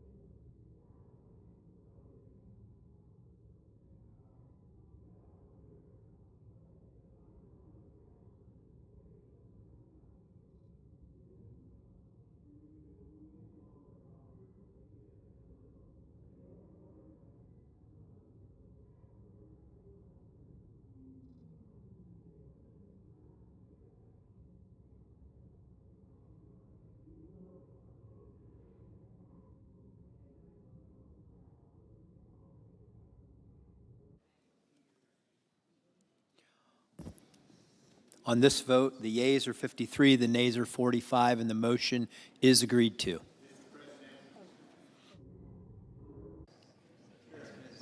Leader.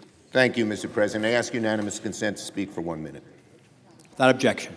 Mr. President, can we have order, please? Senate will be in order. Thank you, Mr. President. Well, in a few moments, Senate Republicans will vote to advance another Donald Trump loyalist to the federal bench, Edward Arteo in the Southern District of Florida. Mr. Arteo's nomination is a textbook example of a quid pro quo, if there ever was one. Listen to this. While Arteo was actively lobbying the White House for a federal judgeship in the aftermath of Donald Trump's election last year, while he was begging Donald Trump for a nomination to the bench, while he was meeting with Republican senators to angle for their recommendation, he was at the same time part of a panel of Florida state judges hearing Donald Trump's defamation case against the Pulitzer Prize Board earlier this February. Did Mr. Arteo do the right thing and recuse himself from the case?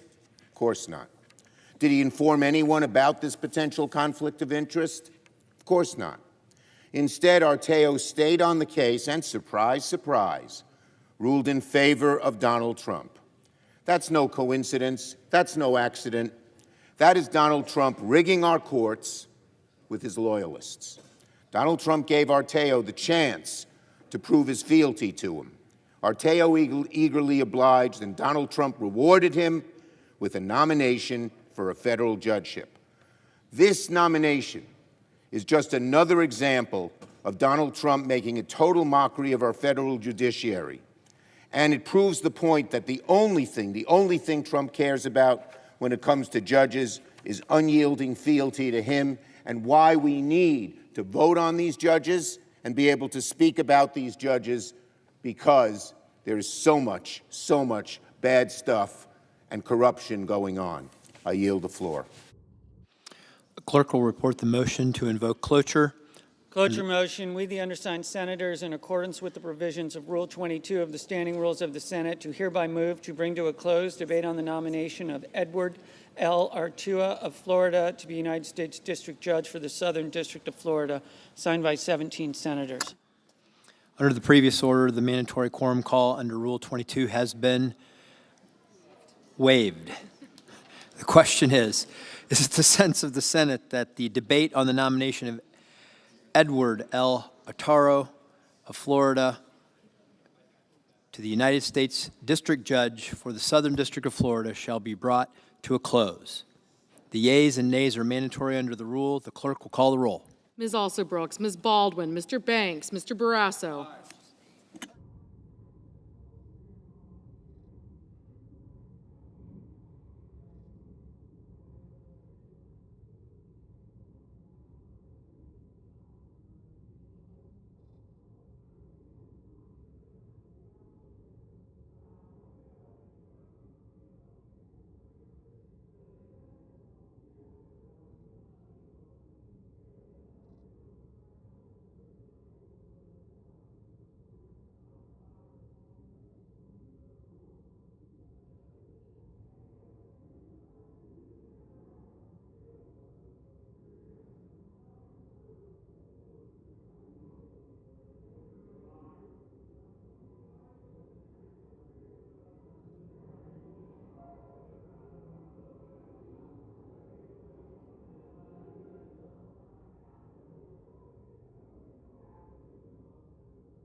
Mr. Bennett.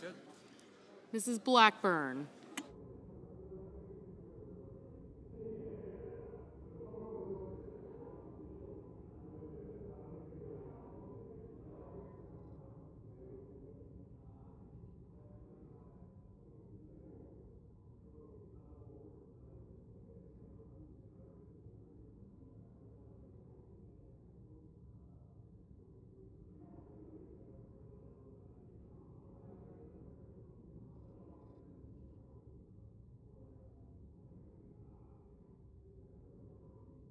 Mr. Blumenthal, Ms. Blunt Rochester, Mr. Booker, Mr. Bozeman, Mrs. Britt. Mr. Budd, Ms. Cantwell.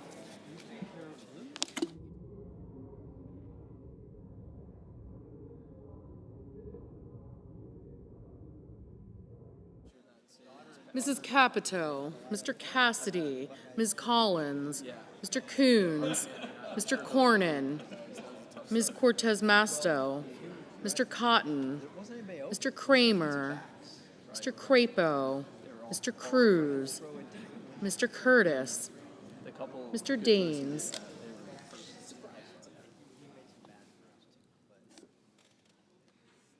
Ms. Duckworth, Mr. Durbin, Ms. Ernst, Mr. Fetterman, Mrs. Fisher, Mr. Gallego, Mrs. Gillibrand, Mr. Graham, Mr. Grassley, Mr. Haggerty, Ms. Hassan, Mr. Hawley,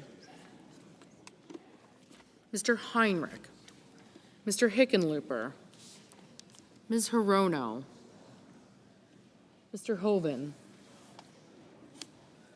Mr. Husted, Mrs. Hyde-Smith, Mr. Johnson, Mr. Justice, Mr. Kane, Mr. Kelly, Mr. Kennedy, Mr. Kim, Mr. King, Ms. Klobuchar, Mr. Lankford, Mr. Lee, Mr. Lujan, Ms. Lummis, Mr. Markey, Mr. Marshall, Mr. McConnell, Mr. McCormick, Mr. Merkley,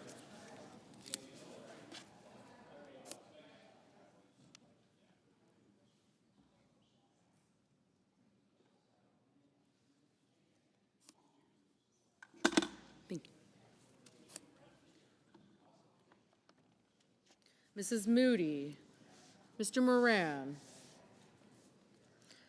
Mr. Marino, Mr. Mullen, Ms. Murkowski, Mr. Murphy,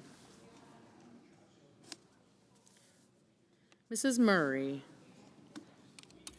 Mr. Ossoff, Mr. Padilla, Mr. Paul, Mr. Peters, Mr. Reed, Mr. Ricketts, Mr. Risch, Ms. Rosen, Mr. Rounds, Mr. Sanders, Mr. Schatz, Mr. Schiff, Mr. Schmidt, Mr. Schumer, Mr. Scott of Florida, Mr. Scott of South Carolina, Mrs. Shaheen, Mr. Sheehy, Ms. Slotkin, Ms. Smith, Mr. Sullivan, Mr. Thune, Mr. Tillis, Hyde-Smith, no.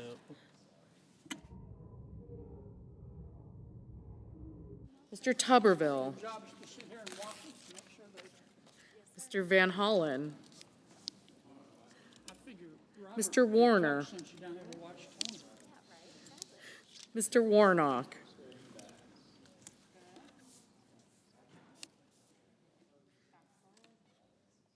Ms. Warren.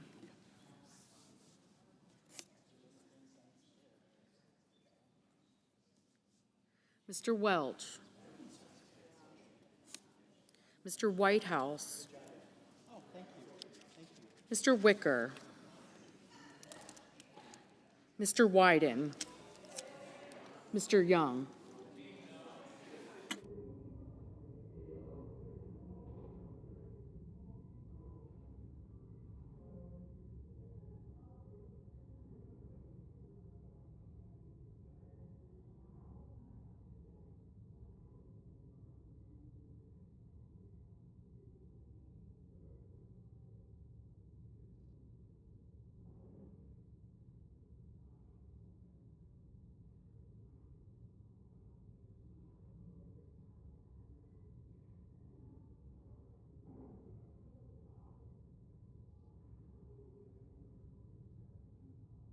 Senators voting in the affirmative: Barrasso, Blackburn, Budd, Capito, Cotton, Crapo, Cruz, Curtis, Daines, Ernst, Graham, Haggerty, Hawley, Husted, Kennedy, Langford, Lummis, McConnell, McCormick, Moran, Marino, Mullen, Murkowski, Paul, Rounds, Scott of South Carolina, and Sullivan.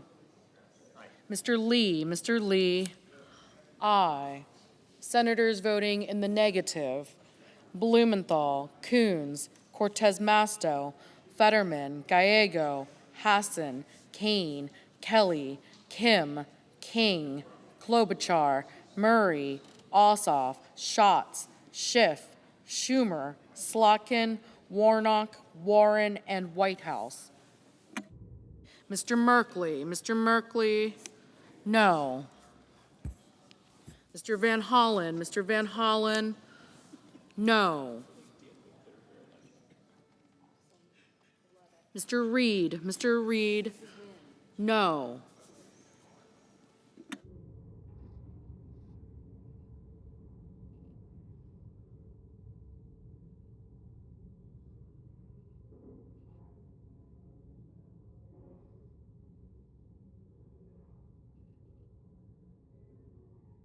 Mr. Scott of Florida, aye.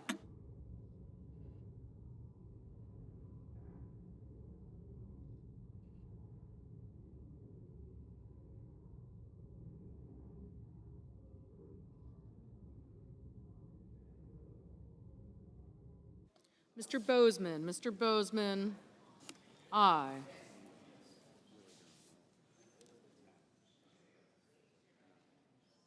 Mr. Sanders, no. Mr. Durbin, no. Ms. Cantwell, no.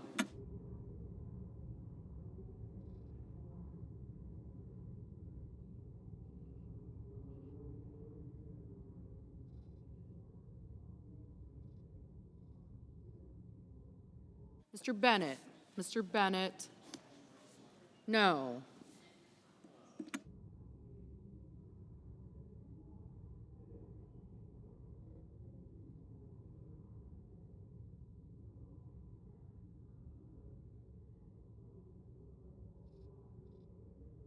Mr. Wyden, no.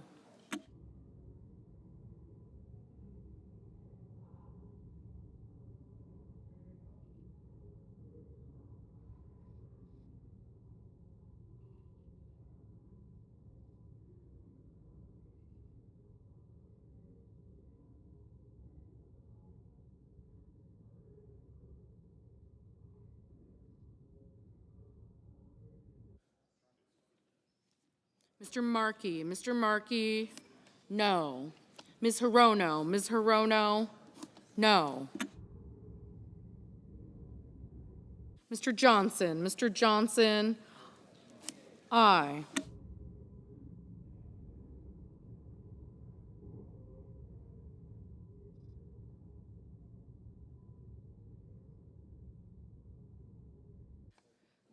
Mr. Justice, aye.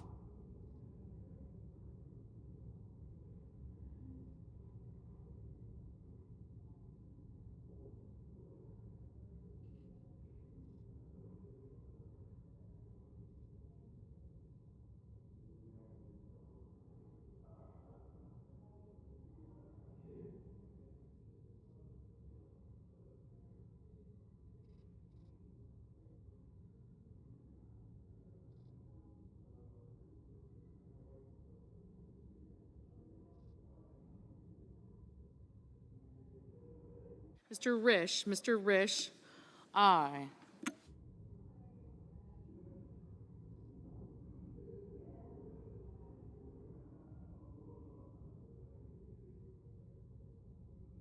Mr. Wicker, aye.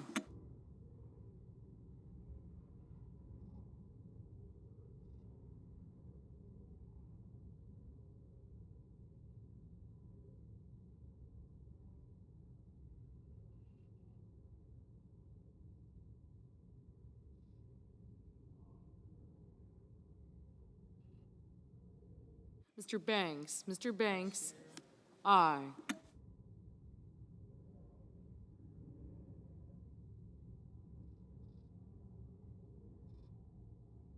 Ms. Duckworth, no.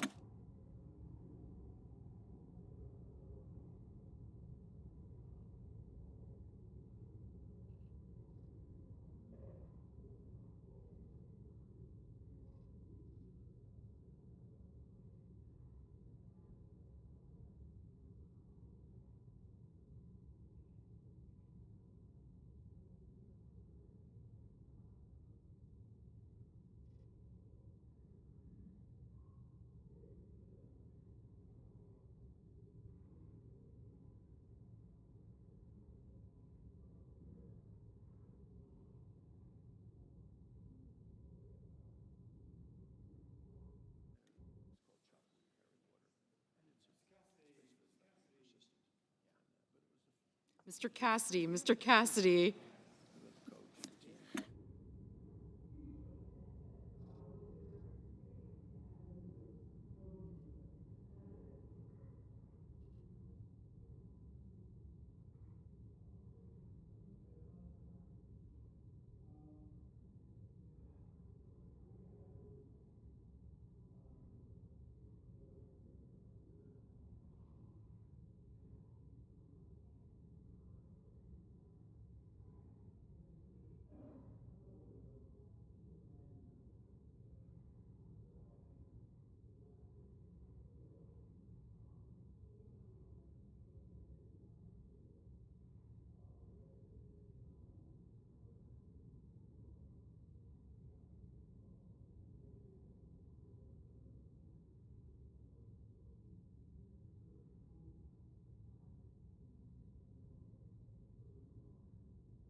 Mr. Heinrich, no.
Mrs. Fisher, aye.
Mrs. Shaheen. Mrs. Shaheen, no.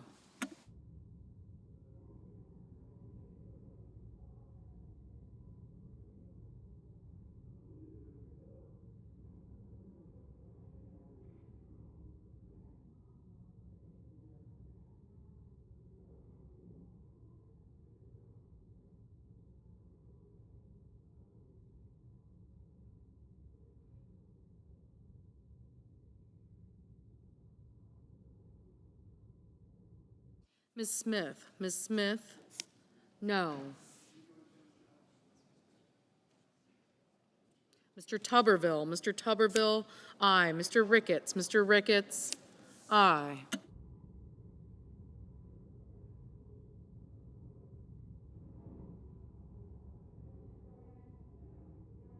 Mrs. Gillibrand. Mrs. Gillibrand, no. Ms. Also Brooks. Ms. Also Brooks, no.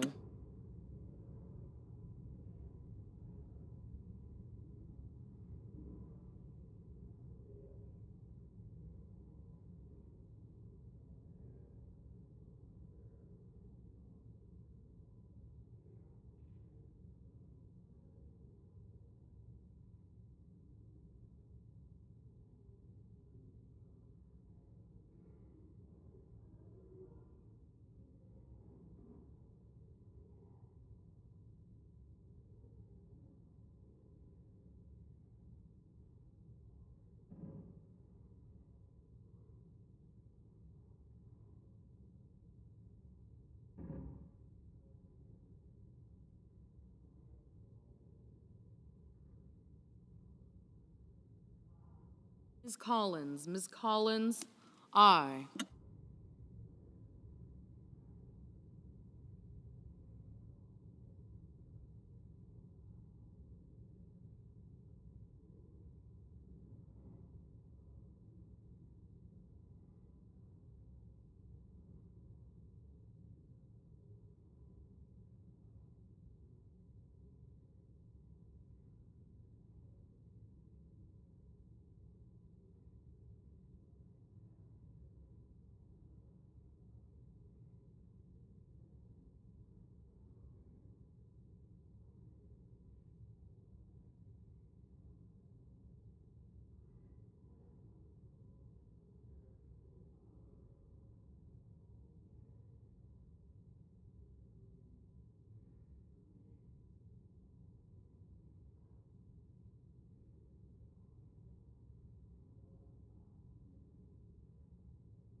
Mrs. Hyde Smith. Mrs. Hyde Smith, aye.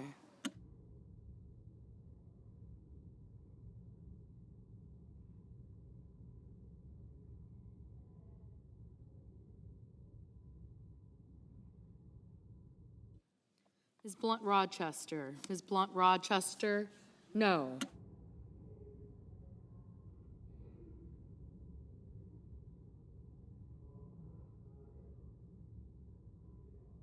Mr. Booker. Mr. Booker, no.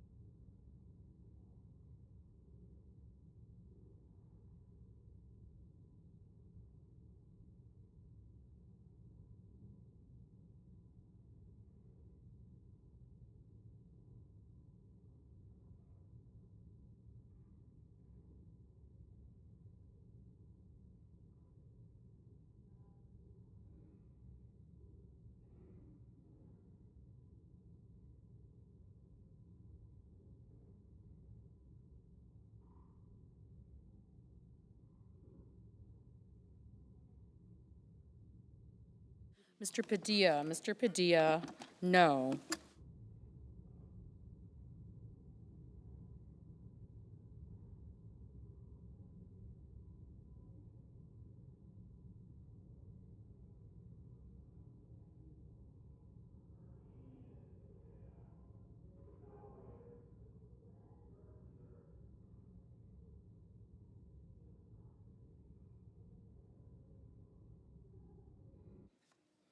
Mr. Young, aye.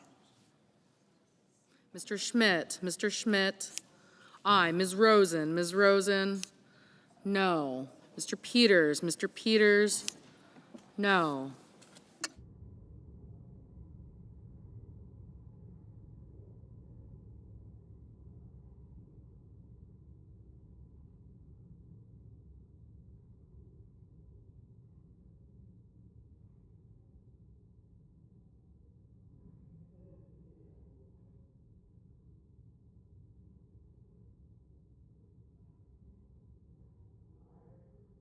Mr. Grassley, aye.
Mrs. Britt, aye.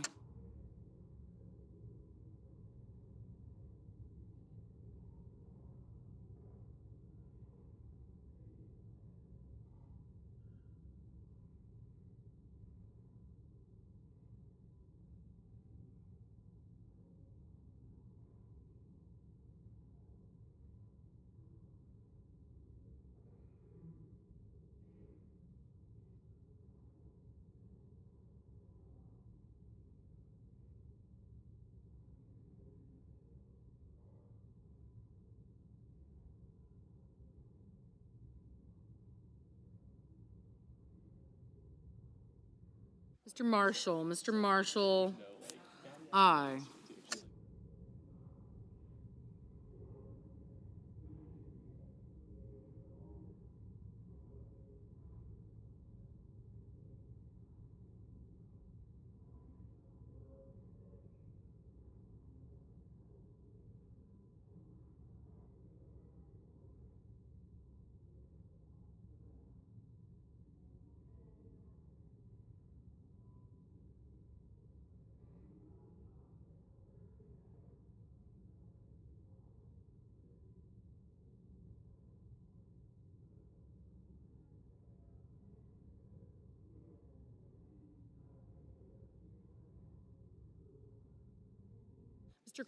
Mr. Kramer, aye.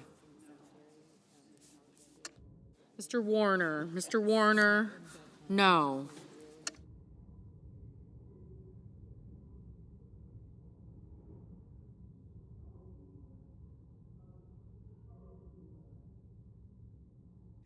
Mr. Thune, aye.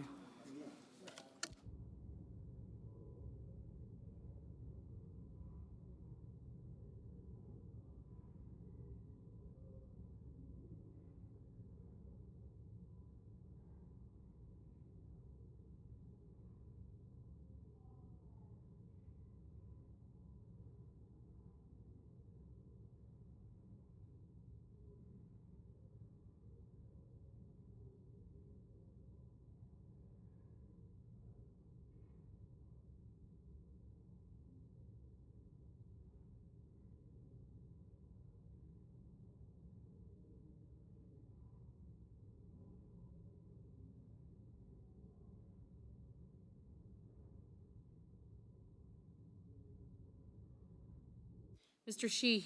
Sheehy, aye.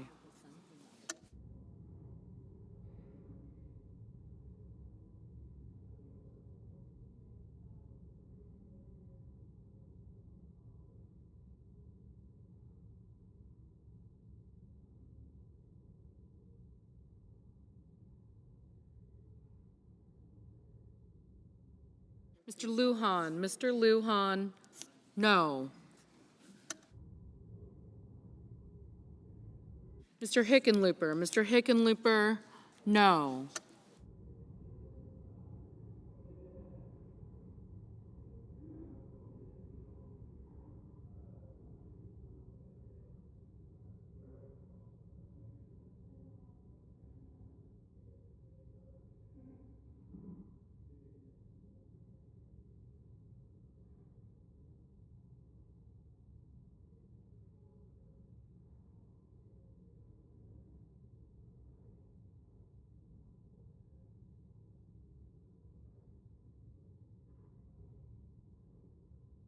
Mr. Murphy, no.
Ms. Baldwin, no.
Mr. Tillis, aye. Mrs. Moody, aye.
Mr. Cornyn, aye.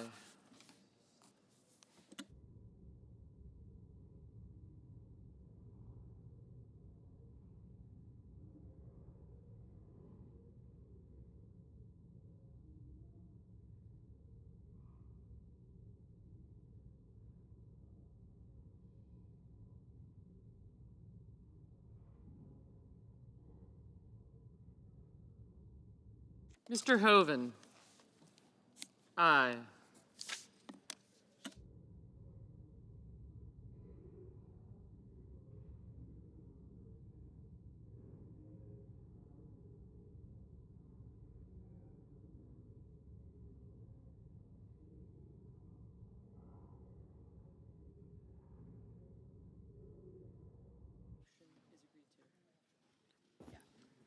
On this vote, the yeas are 53, the nays are 46, and the motion is agreed to.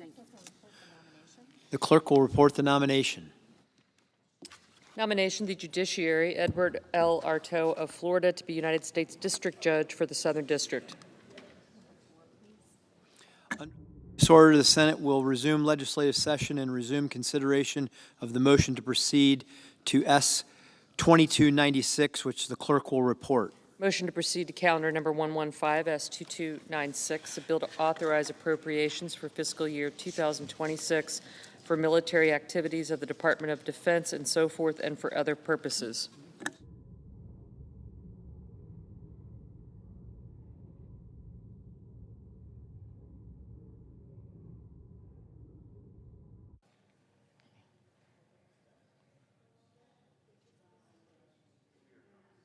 Is there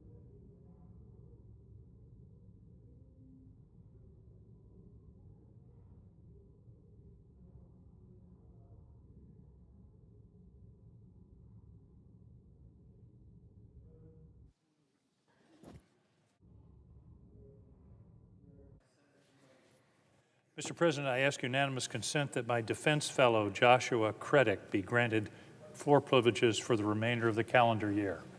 Without objection. Thank you, Mr. President. I yield the floor. Mr. President. Chair recognizes the senator from Minnesota. Mr. President, I rise today with my colleague, Senator Smith, because once again our state is in mourning. After a painful summer where we lost Leader Melissa Hortman and her husband Mark in a horrific act of violence, we were once again shaken to our core by a deadly mass shooting at Annunciation Catholic Church in Minneapolis.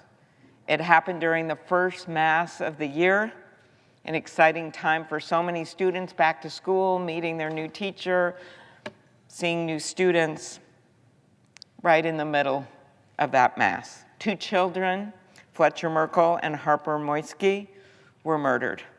We mourn for their lost lives, their families, the 21 people injured, including 18 children, ages 6 to 15.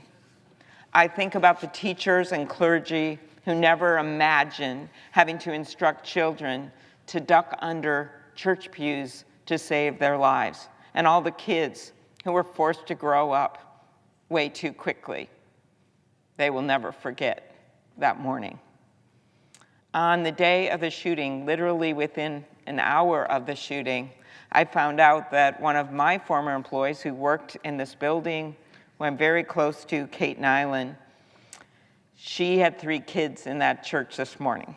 She long left Washington, got married, had these 3 children, 2 of them twins, and they were all 3 in that church. Her daughter, Cora, who's in middle school, saw 2 of her best friends get shot, one in the stomach, one in the neck.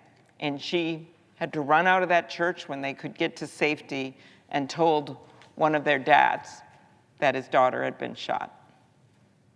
We have since heard about a teacher who got a kid out of a wheelchair, a child with disabilities, put him under the pew, and then shielded him with her own body. We've heard the words of a young child who was saved because his friend laid on top of him and got shot in the back. We heard the stories of the police officers who ran toward and not away from danger and save lives. And we have heard the stories of the medics and the first responders and the doctors and the nurses in the operating rooms that somehow were able to save all those other lives.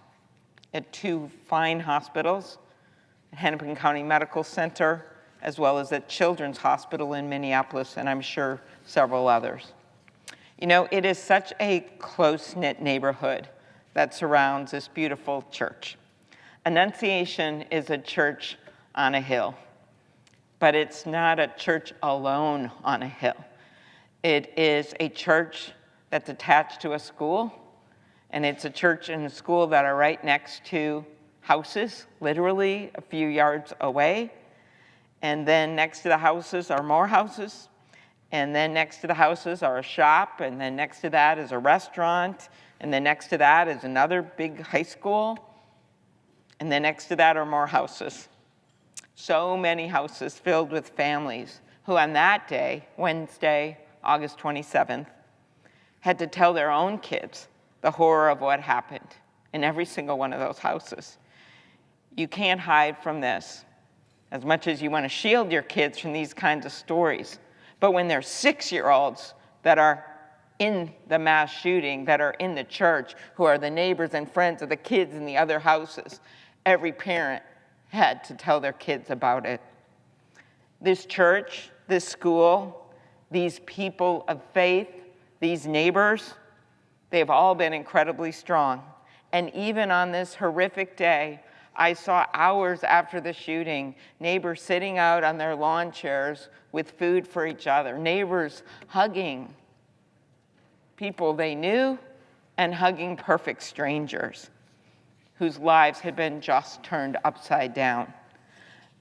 But most of all, I've been thinking about that little 8-year-old Fletcher Merkel, 10-year-old Harper Moisky, and their families whose lives were taken that day. And I'm going to start by talking a little bit about them. Fletcher was just starting 3rd grade. He loved his family, his friends.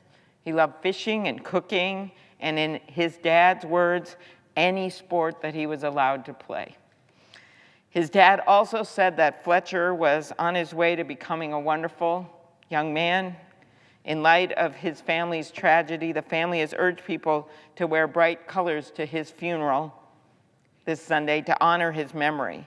And he asked all parents to give their kids an extra hug. Harper Moisky, the other child we lost, had just begun 5th grade. Her parents described her as a bright, joyful, and deeply loved 10-year-old whose laughter, kindness, and spirit touched everyone who knew her. She was adored by her little sister. Like so many girls her age, she would have sleepovers with her friends. They would stay up late watching movies and doing each other's makeup. So I met that family just 10 hours after they lost Harper.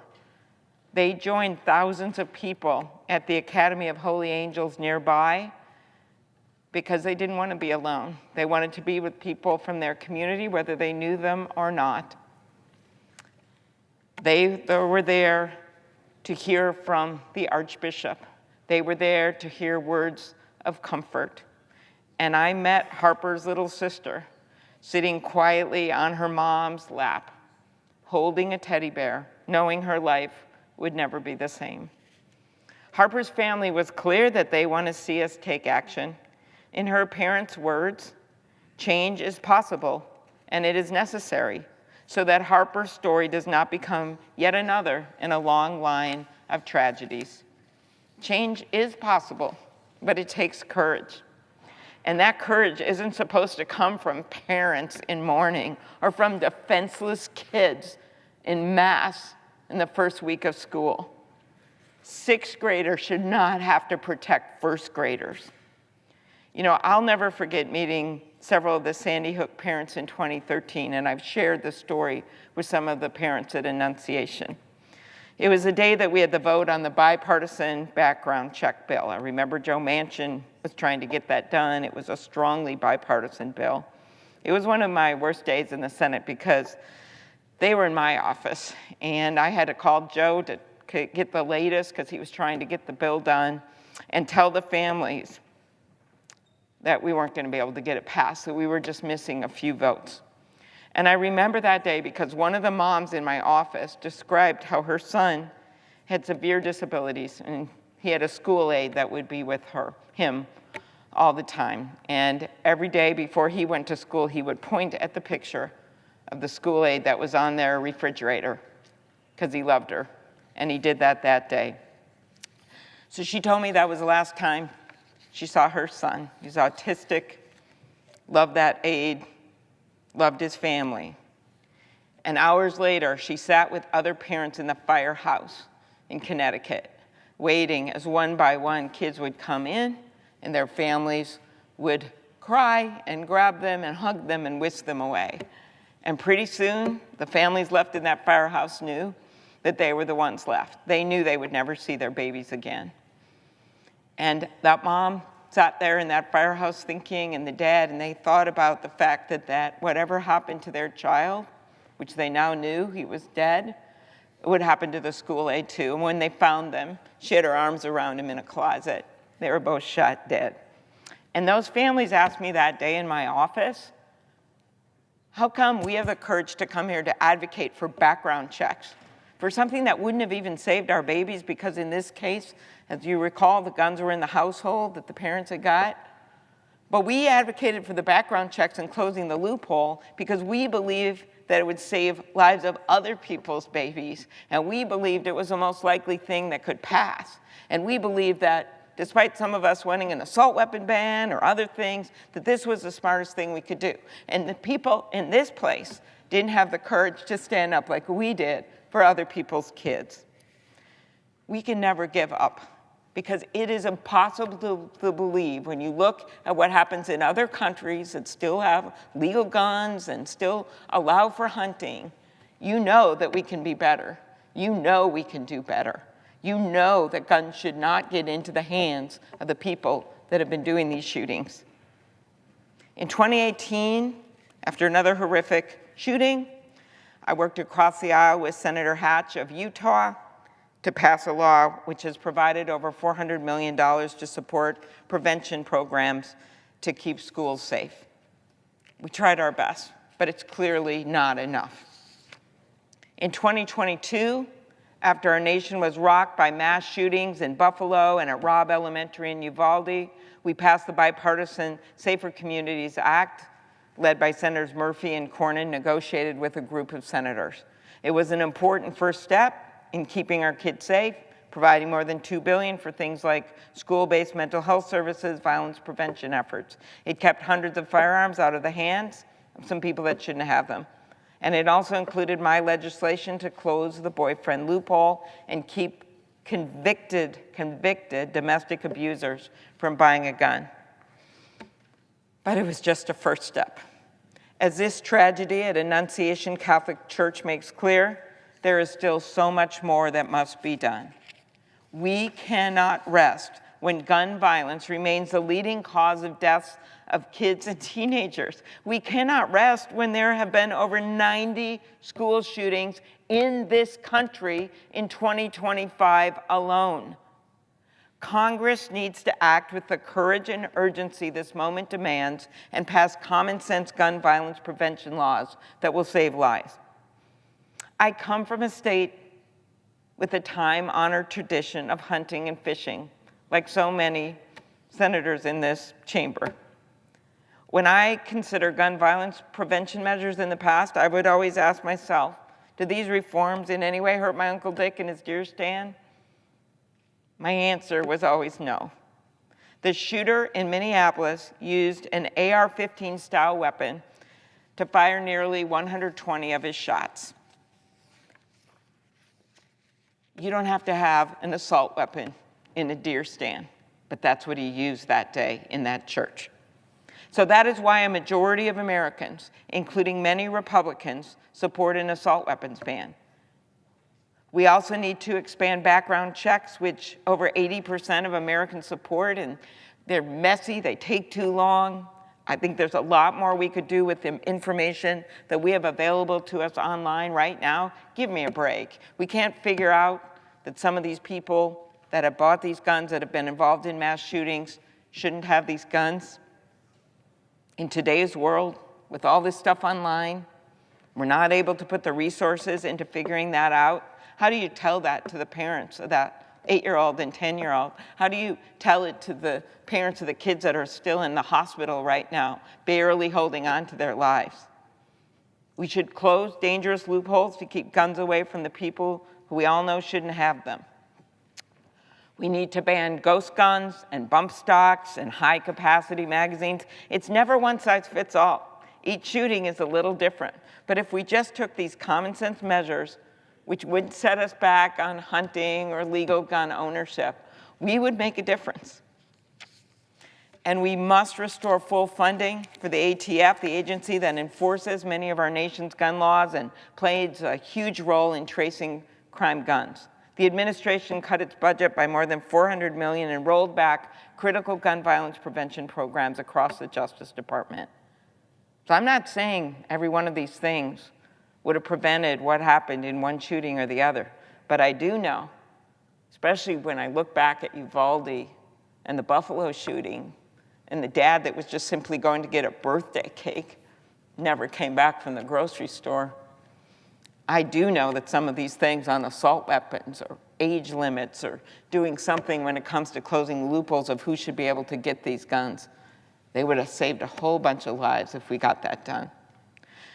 This week, Senator Smith and I and our entire Minnesota delegation, Democrats and Republicans, put forward a resolution to honor the victims and survivors of the mass shooting.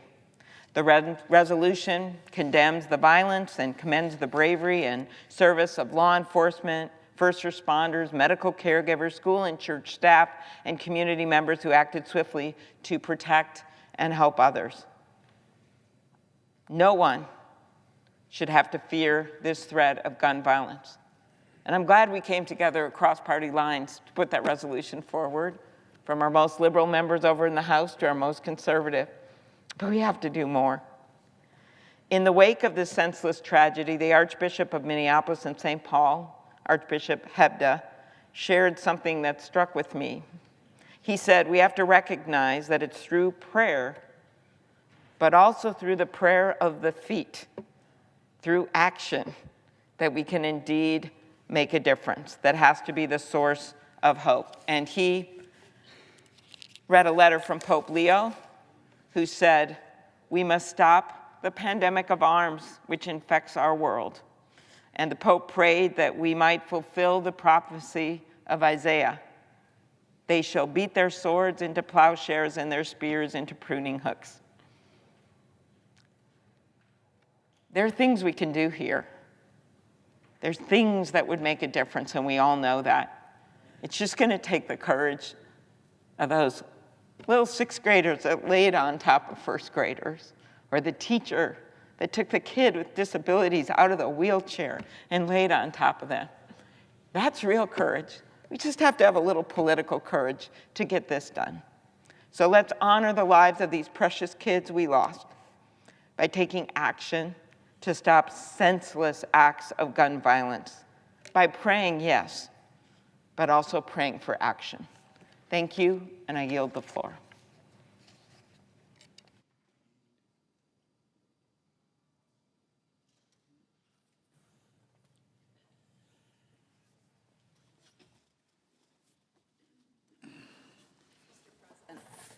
Senator from Minnesota.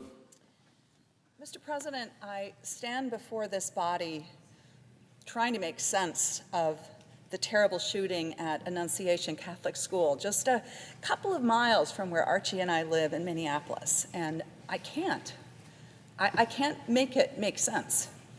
You know, I know this neighborhood really well. I've lived in and around it for many, many years, and I also know Annunciation School. Mr. President, Annunciation School is one of those places where, whether your kids go there or not, it's 2 degrees of separation from everybody that you would know. If it's not your child, it's someone that you know, their niece, their nephew, their grandchild, their child.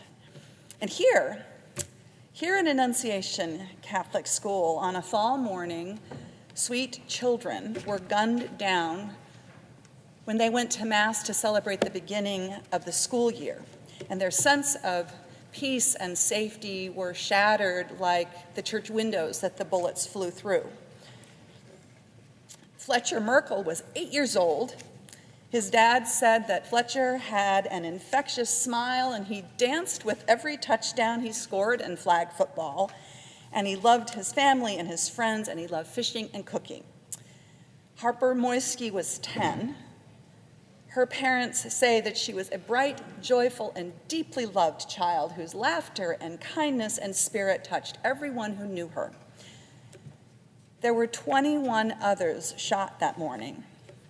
There's a 12-year-old little girl in critical condition. Her mother, who's a pediatric nurse at the ICU in Hennepin County Medical Center, she rushed to the hospital when she heard that there was a shooting, only to find her own daughter in the emergency room.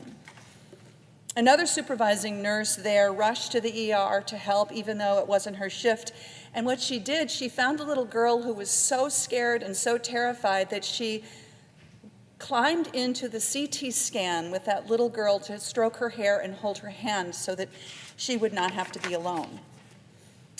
There's another little girl whose dad is a gym teacher at Annunciation, and she is still in the hospital recovering from surgery yesterday, but she seems to be moving in the right direction. And she was hurt by while she was shielding her little buddy, which is what she calls a therapy dog. A fifth grader recounted how after the shooting he was worried that he had gotten some gunpowder on his neck, and it turned out that he had been hit by a bullet fragment that lodged so close to his artery that he needed to have surgery to remove it. So he had dived under a pew, and a friend of his had crawled on top of him to protect him from the gunfire, and that friend was shot in the back. So here we are. Incredible bravery from these kiddos and their families, heroic efforts of the teachers and first responders and law enforcement, and also of the doctors and nurses in the emergency rooms who saved their lives. And we have all of these feelings of grief, of rage, of frustration, I think even confusion. You know, these school shootings are searingly personal to people. And also, they're often so public, and they are not uncommon. Just in Minnesota, we remember the 2 students that were killed at Rocori High School in Cold Spring, Minnesota. And we remember the 9 students and 7 injured at Red Lake Senior High School on the Red Lake Nation. And we ask ourselves all the time when this happens, how can this happen? How do we let this keep on happening? We are, thrust into this tragic cycle of collective grief and frustration and anger, and our hearts are broken for the families and the loved ones whose lives and sense of security and safety have been stolen, and our voices call out for change to end this scourge of gun violence. And our anger and frustration grows when people feel like their voices are being ignored.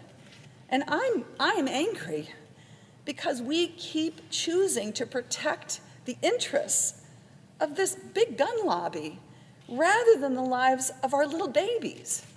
And we can do better than this. Only in this country do we see this toxic mix of hatred and guns cost so many lives. There are over 400 million guns in this country, more guns than people. The shooter in Minneapolis was able to buy these guns that they had legally and then fire all these rounds into a church sanctuary from a rifle that was designed not for hunting, not for self-defense, but for killing people. Now, Mr. President, I have been in the Senate now for nearly 8 years, and I'm a realist, and I know how this goes. The hopes and the prayers, and then the moving on, and I know how this goes. But I'm also an optimist, and I believe that if we don't try, nothing will ever change. And so I ask this body to listen to the words of people, not political people, who are pleading for change, who are asking us to pray by moving our feet and to take action. As my dear colleague, Senator Klobuchar said, Pope Leo asked this past weekend for us to plead to God to stop the pandemic of arms, large and small, which infects our world. Annunciation Principal Matt DeBoer said this. He said, "We can't change the past, but we can do something about the future." There's an African proverb, Principal DeBoer said, that goes, "When you pray, move your feet." So I beg you, he continued, I ask you to please pray, but don't stop with your words. Let's make a difference and support this community and these children and these families and teachers. And never again can we let this happen. A Minneapolis student wrote an opinion piece for our newspaper, the Star Tribune, and they said, "Do not offer thoughts and prayers as you systematically enable these tragedies. Do not claim prayers are sufficient. When children die as they pray, do not pretend you do not understand." Sam Hassler has a 4-year-old and a 5-year-old children who were at Annunciation, and this is what he said. "I'm heartbroken this happened, that the third day of school was marred by something my kids may carry forever, even though they weren't physically harmed. That the joy of a new school year gave way to fear almost instantly. I'm sad knowing this will happen again, in another school, in another town, and we'll do it all again. The GoFundMes, the social posts, the trauma interviews." Sam continued, "It always comes back to the guns. We are not the only country with mental illness or social media or divided politics, but we are the only one where this happens again and again. And we shrug and we stall because regulating weapons of war is somehow off the table. If the right to own these guns matters more than children's right to live, then say that out loud." That's what this father said. "Let the rest of us decide how to live in a country like that. For me, though, that is not okay. It is not normal." Harper Moisky's grieving parents said, "While our immediate focus is on Harper and our family's healing, we also believe it is important that her memory fuels action. No family should ever have to endure this kind of pain.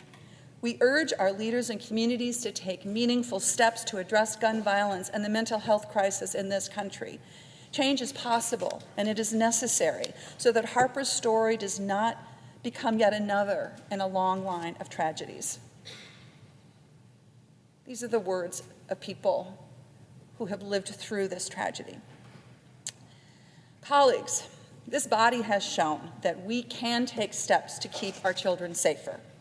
After the tragedy in Uvalde, my colleague Chris Murphy and Republicans joined together to write the Safer Communities Act, which invested billions of dollars to help Americans, and especially young people, get the mental health support that they need.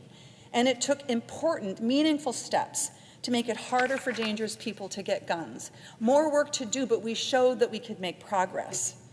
Today, I plead with my Republican colleagues to stand up to this administration as it is refusing to fund those local violence prevention initiatives, those grants that we funded in a bipartisan way through the Safer Communities Act.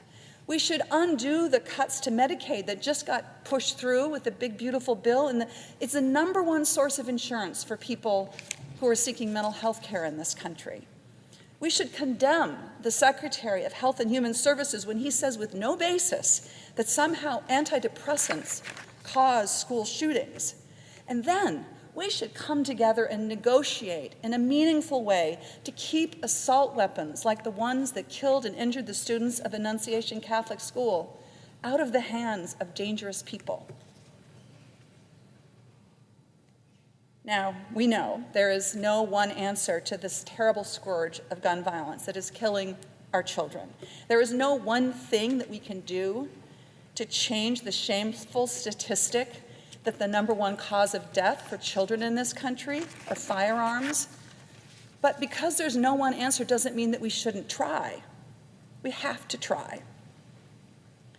And so to any Minnesota children, especially those who go to Annunciation School, that are listening right now, I just want to say to you this. Your community loves you, your family loves you, and we're going to do everything we can to keep you safe.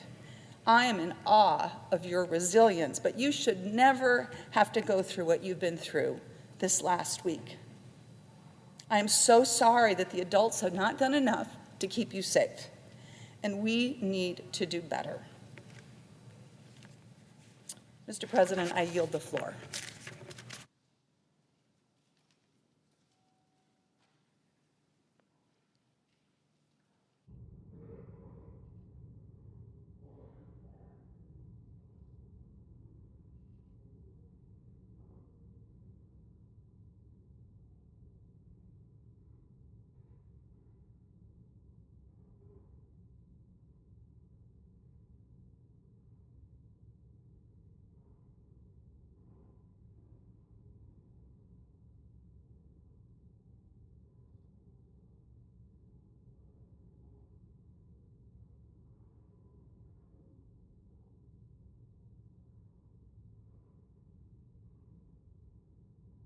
Mr. President. Senator from Vermont. Mr. President, I rise today to request unanimous consent to pass a bill I introduced with Senator Ron Wyden, the ranking member of the Senate Finance Committee. Our bill, the Repealing the Trump Sick Tax Act, that would repeal provisions of the so-called One Big Beautiful Bill Act, including a provision that excludes certain pharmaceutical drugs from the Medicare drug price negotiation program. It's a provision that hurts seniors, particularly people with cancer, particularly, and helps pharmaceutical companies evade the responsibility to bring to heel their high-price prescription drugs. Our bill would also repeal the provisions of the reconciliation bill that would force Medicaid enrollees to pay out-of-pocket fees every time they need to see a provider. That is nothing more than a tax on patients, and it must be reversed. You know, Mr. President, just this morning, with Senator Crapo and the Senate Finance Committee, we had the opportunity to interview, demand answers, engage with Secretary Kennedy. And over the course of that hearing and in prior hearings, one of the points that Secretary Kennedy tried to make was that members of the Senate, particularly Democrats, and he accused Bernie Sanders, Elizabeth Warren, Michael Bennet, of being pharma shills. Yet Secretary Kennedy and President Trump have championed a bill, the One Big Beautiful Bill, so-called, that literally is a $5 billion bailout for pharma by allowing them to get out of or delay indefinitely and maybe forever the obligation to negotiate fair prices. Let me give an example. Keytruda is a major cancer drug. It's been on the market since 2014. It cost between $150,000 and $170,000 per patient annually. So just think about that. You have cancer, you need this drug. I'm glad it's there, but who can afford that kind of money? And by the way, if it's paid for by Medicare or Medicaid, that means the taxpayers are paying this. It's not sustainable. It's not necessary. And as President Trump has often said, we pay the highest prices in the United States, even when it's us, the United States, that actually backs a lot of the research that goes into creating these drugs. We were making progress on price negotiation to have us achieve a goal of making our prescription drug prices come down, make them more affordable, and not have the U.S. taxpayer, the U.S. employer, and the U.S. families pay the most in the world. It's just not right. The One Big Beautiful Bill also included provisions that would delay the Trump administration from using Medicare drug price negotiations to lower the price of Keytruda. That's wrong. That is wrong. There's nothing beautiful about it except that it maintains a big fat profit. Our bill would also repeal this part of the bill and allow the Trump administration to negotiate a lower price for cancer patients. And I sincerely hope my colleagues will join me in helping pass this bill. Secretary Kennedy and President Trump said that their party wants to lower the price of drugs. I want to do that. And this bill would help us do that. In my goal, we should pass this with unanimous consent. And therefore, Mr. President, I ask unanimous consent that the Committee on Finance be discharged and the Senate proceed to the immediate consideration of S-2447, repealing the Trump Sick Tax Act, that the bill be considered read a third time and passed, and the motion to reconsider be considered made and laid upon the table. Is there objection? Mr. President. Senator from Idaho. Mr. President, reserving the right to object, the proposal that is sought to be adopted by unanimous consent on the floor today, which means bypassing the Committee of Jurisdiction so that the Committee of Jurisdiction doesn't have the opportunity to work on the bill, is framed in the discussion today as an effort to try to reduce drug pricing. There's no disagreement between Republicans and Democrats on whether we need to reduce the cost of drugs in the United States, and both parties are working on doing it in their own way. The battle here is over government price fixing, and that's something that most of those on our side have resisted for a long time, and that's something that is being pursued in the request in this legislation. The solution is not to have the government take over yet another part of our economy. The solution is to work on market-based solutions like those we are working on. But there's another part of this bill that is being proposed on the floor today that just makes it even doubly objectionable. And that is, this bill has a price tag, and to pay for it, there are provisions in this bill that deal with provisions that repeal provisions in the One Big Beautiful Bill that helped to start reforming our entitlement system. Over the past 2 decades, Medicaid spending has ballooned by over 200%, risking the program's financial sustainability for those who need it the most. This last July, Congress passed some common sense Medicaid reforms. The first time any Congress of the United States has ever sought to do some serious, meaningful entitlement reform, which is the real cause of the debt and the deficit that we face. What we did there was to reduce wasteful and unnecessary spending and to remove disincentives to work. One of those specific reforms required some able-bodied adults, and I mean able-bodied adults who are at least over 100% of the poverty level, to require able-bodied adults to pay a small copay, $35, if they seek medical care under Medicaid. Asking certain Medicaid beneficiaries who have the resources to be able to do it and who are able-bodied adults, who are not disabled, who are not children, and who do not even have to care for children in their home, many of them, to pay a very small minimal amount not only reduces unnecessary health care utilization but it removes a benefit cliff that discourages them from earning higher wages and moving out of poverty. These are those kinds of solutions that I was talking about before that are based on work and markets and free economies rather than on government price fixing and government mandates.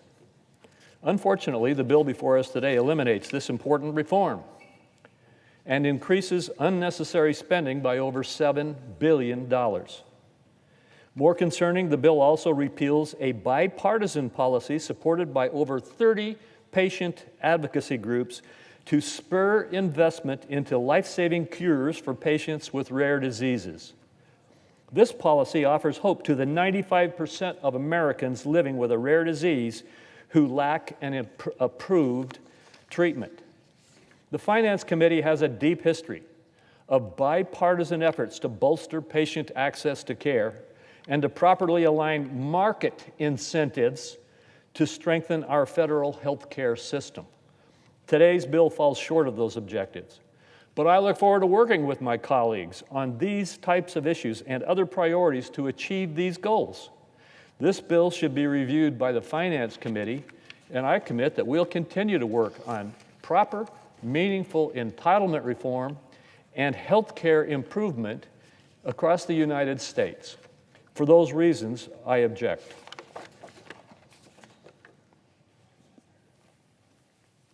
The objection is heard.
Without objection. Question on the motion to proceed. I ask for the yeas and nays. Is there a sufficient second? There appears to be. Clerk will call the roll.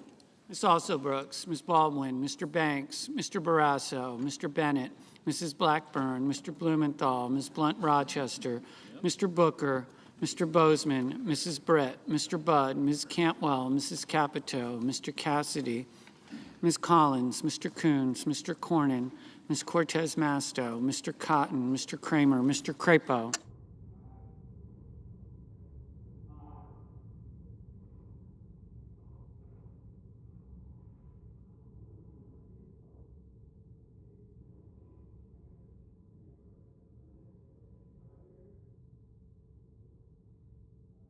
Mr. Cruz.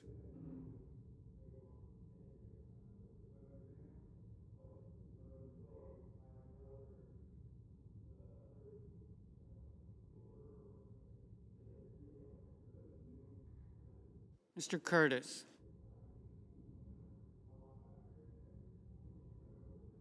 Mr. Daines.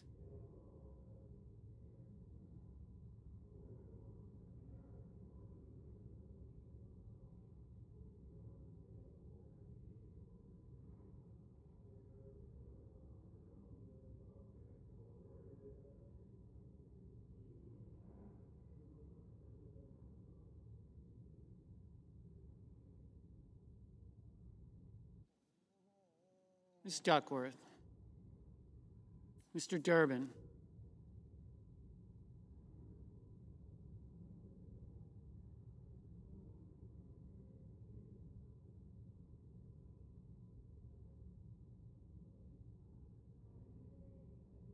Ms. Ernst, Mr. Fetterman, Mrs. Fisher, Mr. Gallego, Mrs. Gillibrand, Mr. Graham, Mr. Grassley.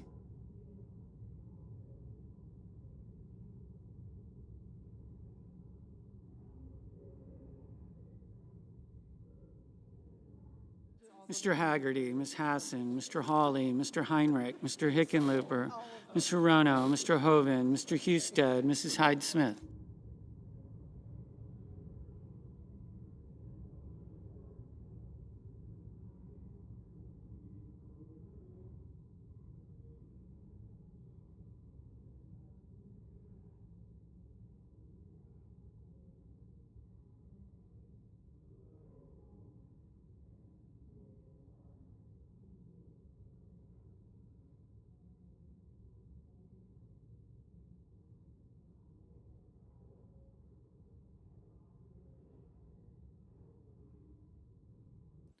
Mr. Johnson, Mr. Justice, Mr. Kane, Mr. Kelly, Mr. Kennedy, Mr. Kim, Mr. King, Ms. Klobuchar.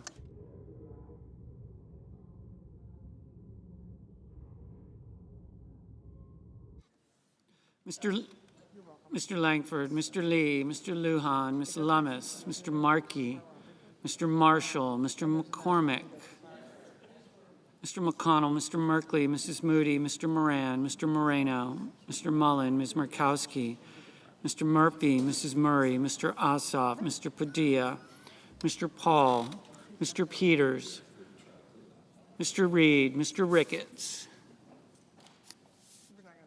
Mr. Risch, Ms. Rosen, Mr. Rounds, Mr. Sanders, Mr. Schatz, Mr. Schiff,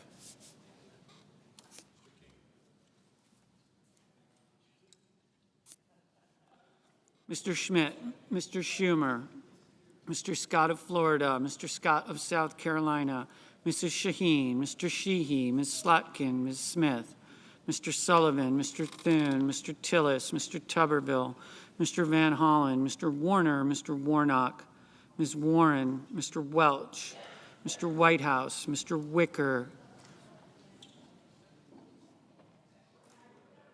Mr. Wyden, Mr. Young.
Senators voting in the affirmative: Banks, Cassidy, Collins, Crapo, Gallego, Grassley, Hoeven, Kennedy, King, Moran, Murkowski, Rounds, Sheehy, Tuberville, Warner. Senators voting in the negative: Baldwin, Markey, Smith, Welch, Wyden.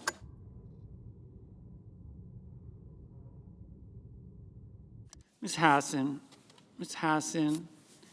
aye. Mrs. Shaheen, aye. Ms. Cortez Masto, aye. Mr. Daines, aye.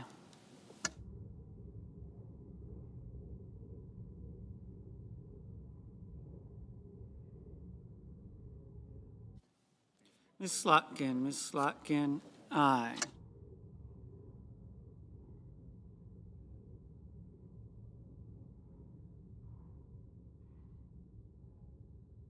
Mr. Cornyn, aye.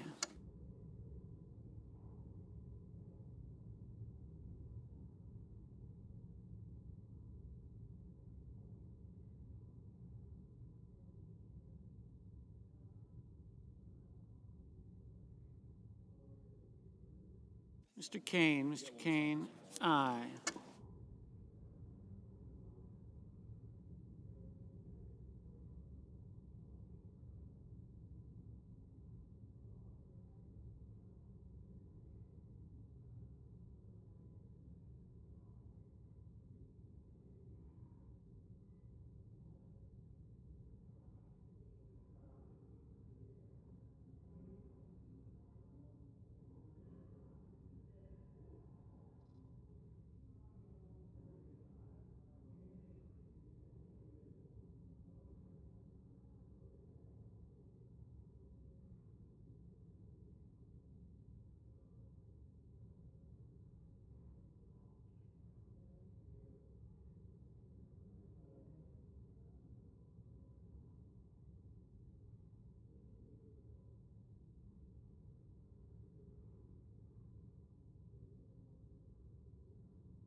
Mr. Murphy, aye.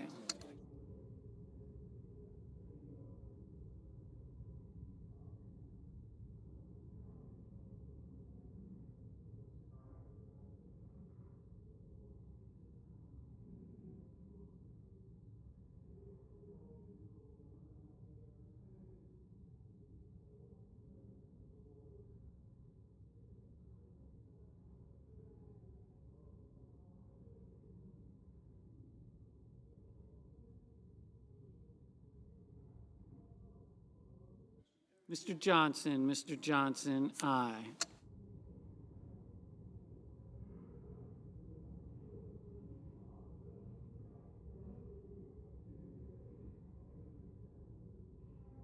Mr.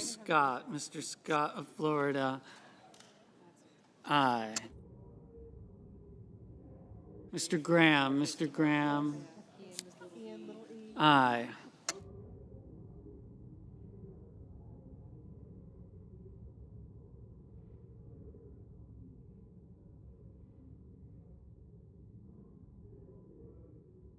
Mr. Justice,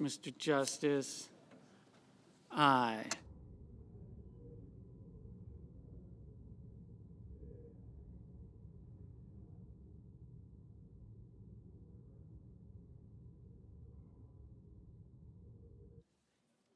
Mrs. Murray, aye. Ms. Klobuchar, aye. Ms. Ernst, aye.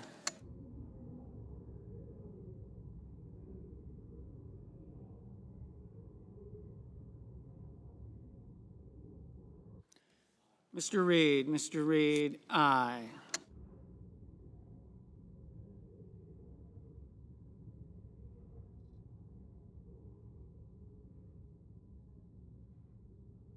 Mr. McConnell, aye.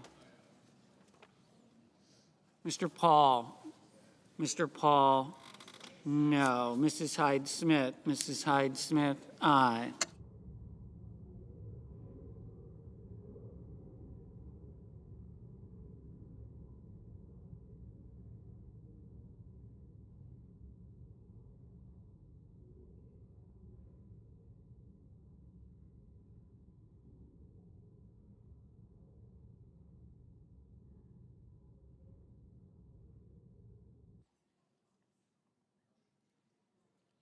Ms. Cantwell, aye. Ms. Also Brooks, no.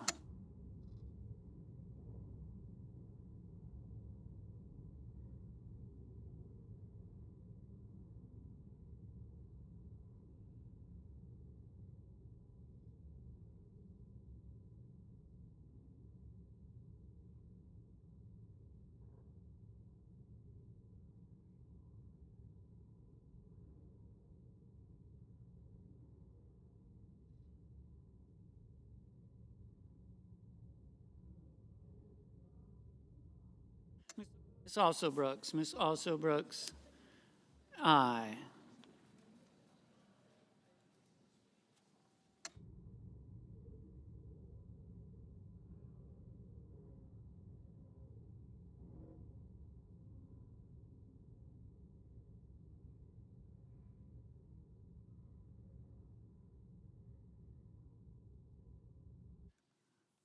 Mr. Heinrich, aye.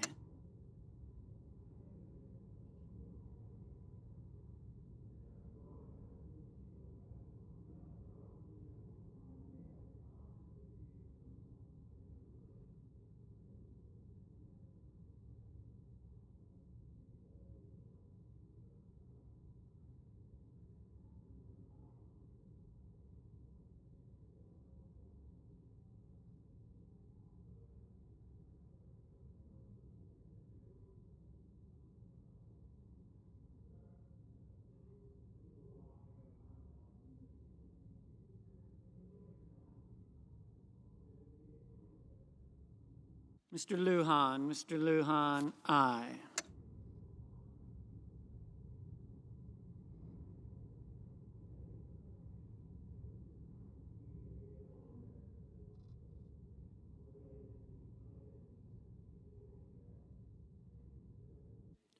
Mr. Whitehouse, aye.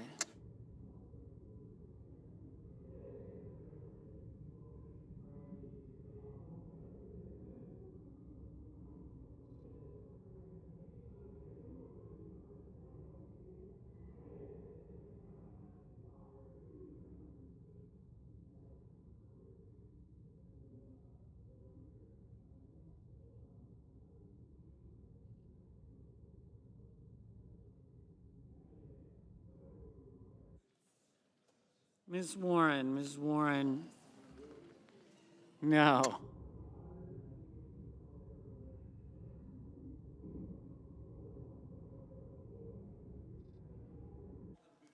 Ms.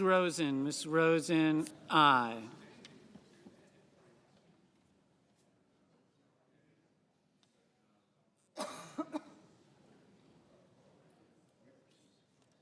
Mr. Wicker, aye. Mr. Marshall, aye.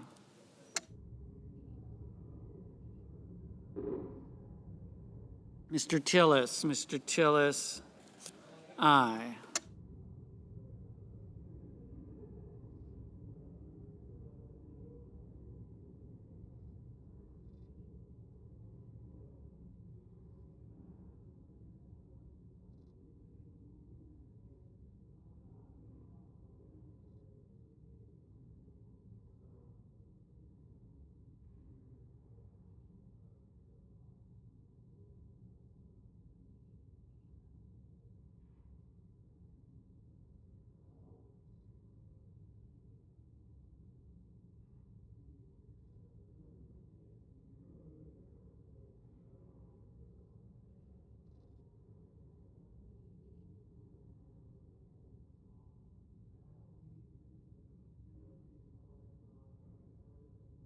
Mrs. Moody, aye.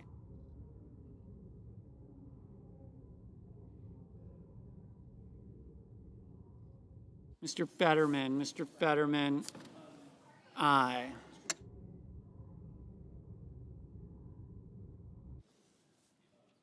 Mr. Schmidt, aye.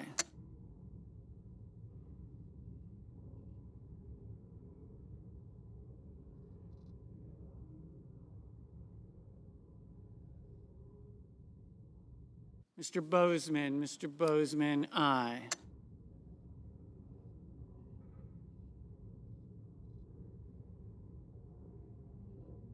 Mr.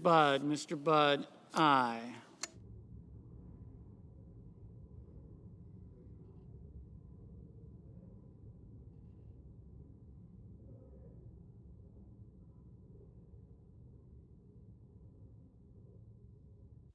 Mr. Peters, aye.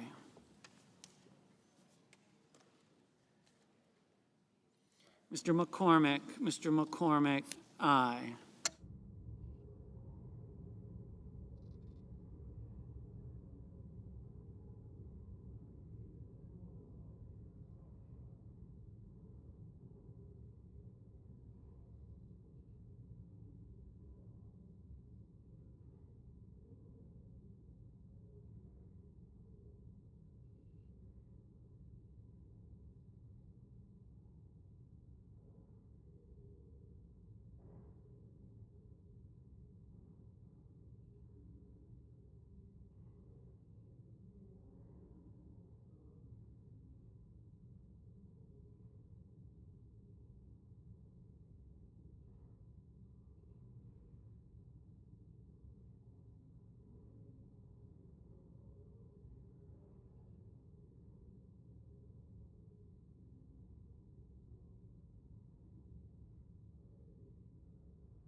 Mr.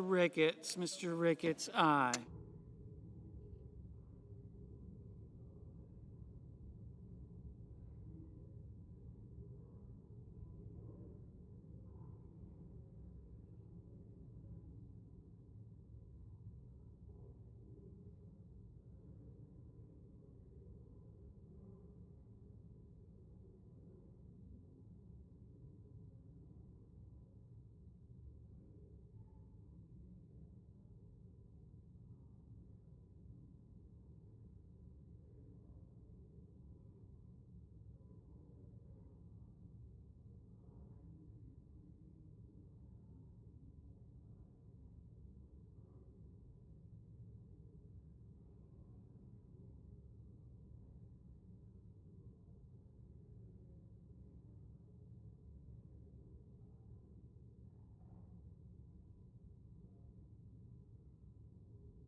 Mrs.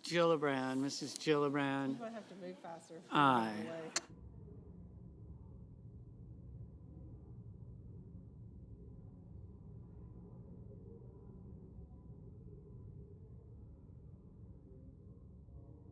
Mr. Sullivan, aye.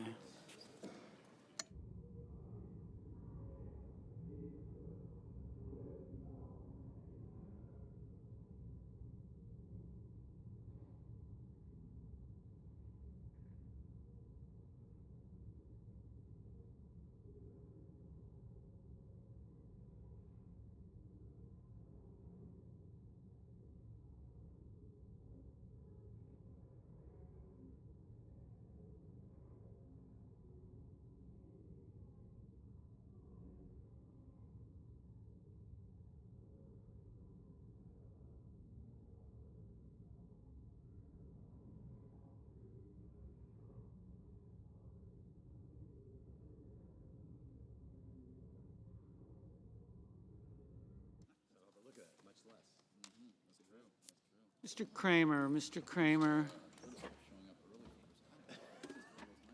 aye.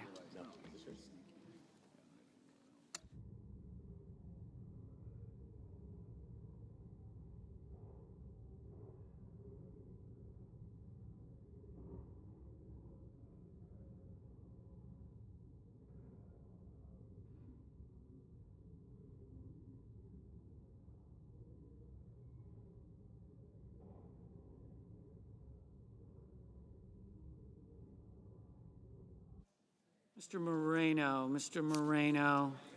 aye.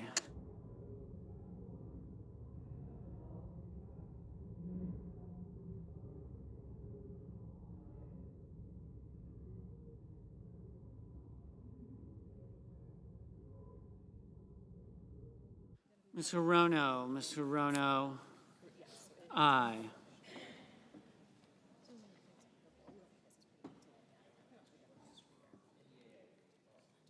Mr. Schumer, aye.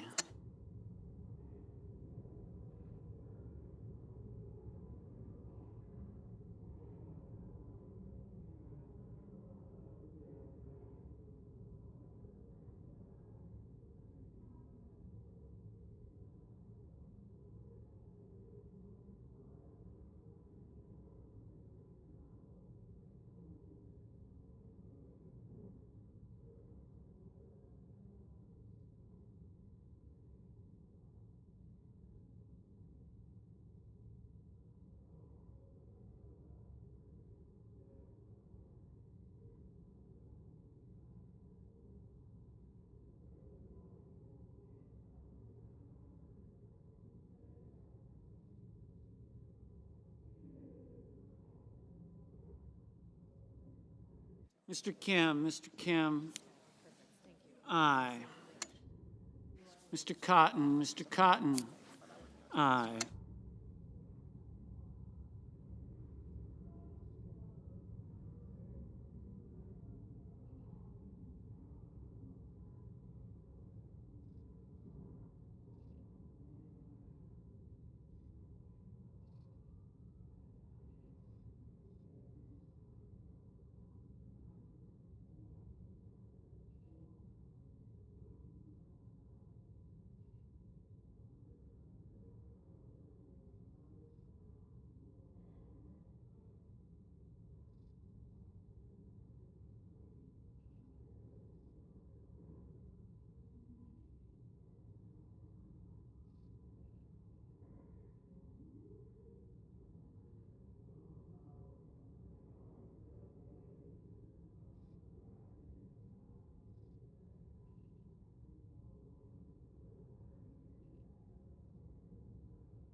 Mr. Ossoff, aye.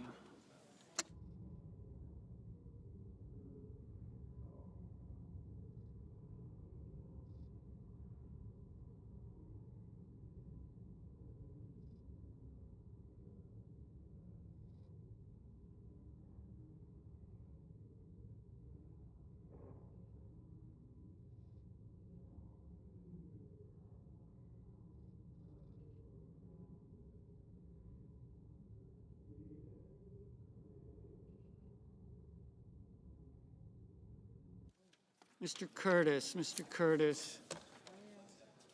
aye. Mr. Hickenlooper, aye.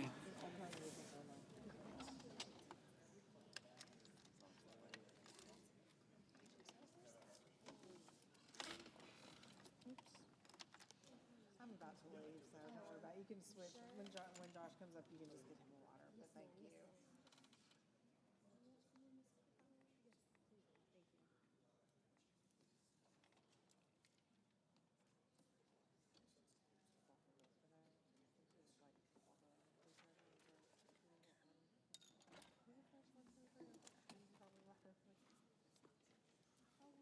Mr. Schiff, aye.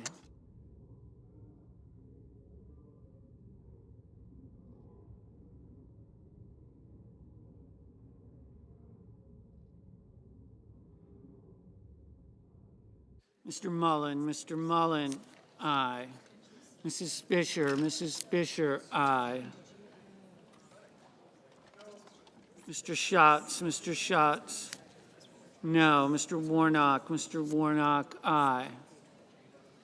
Mr. Durbin, aye. Mr. Lee, aye.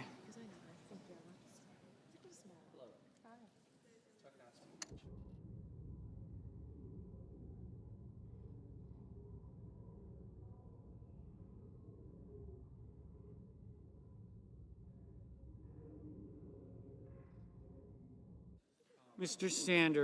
Sanders, no. Mr. Husted, aye.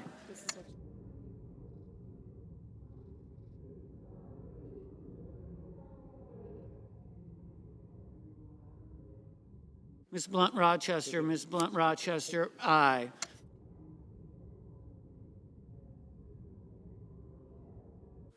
Mr. Van Hollen, no.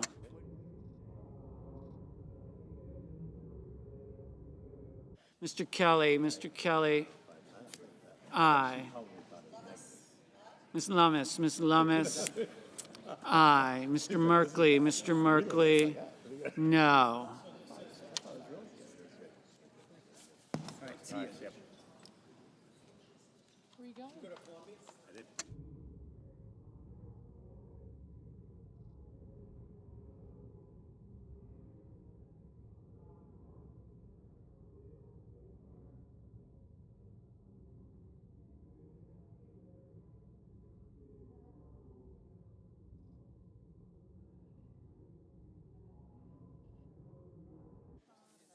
Mr. Coons, aye.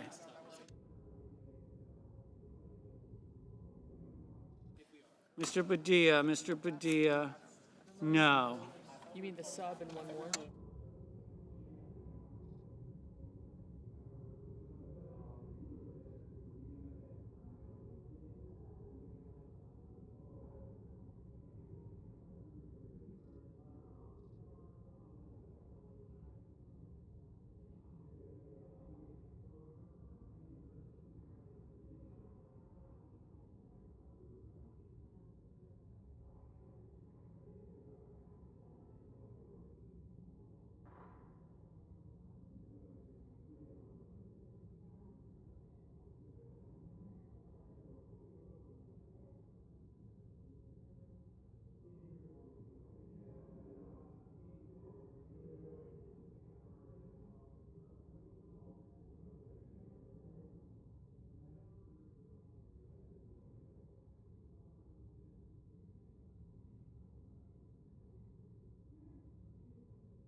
Mr. Risch, aye. Ms. Duckworth, aye.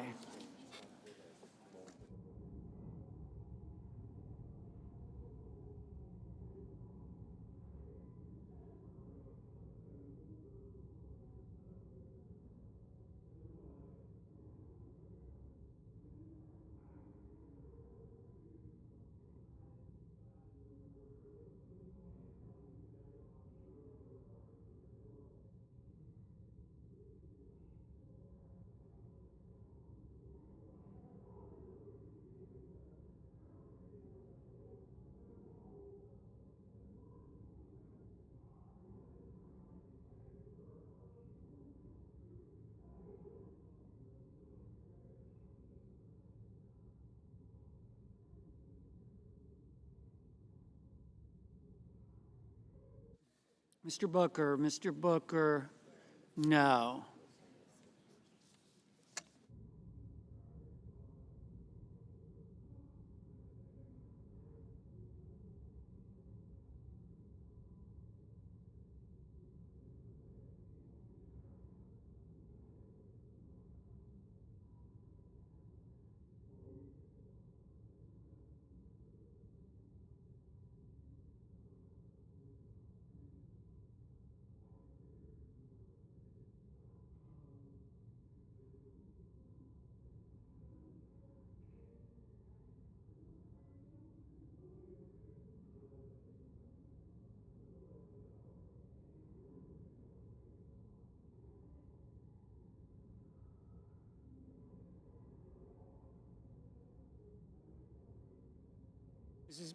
Mrs. Brett. Aye. Mr. Blumenthal. Mr. Blumenthal. Aye. Mr. Barrasso. Mr. Barrasso. Aye. Mr. Langford. Mr. Langford. Aye.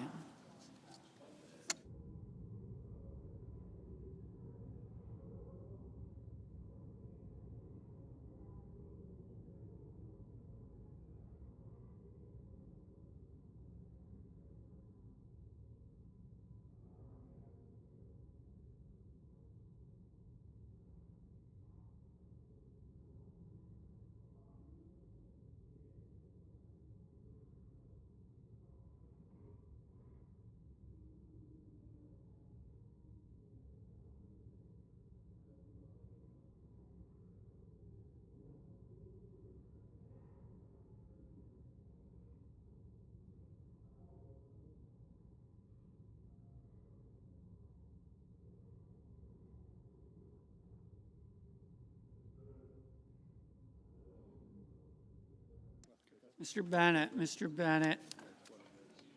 No.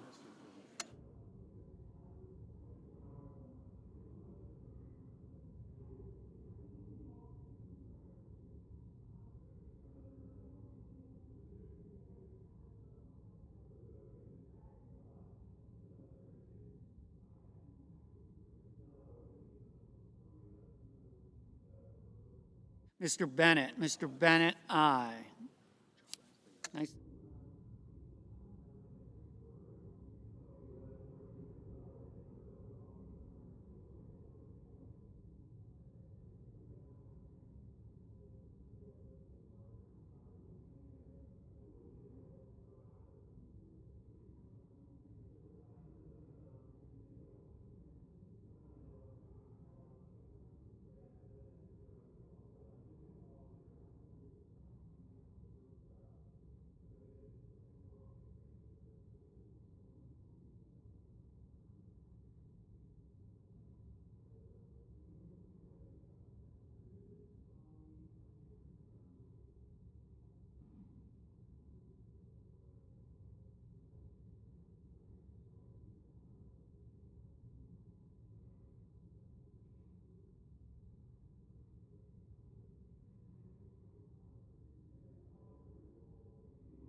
Mr. Thune. Mr. Thune.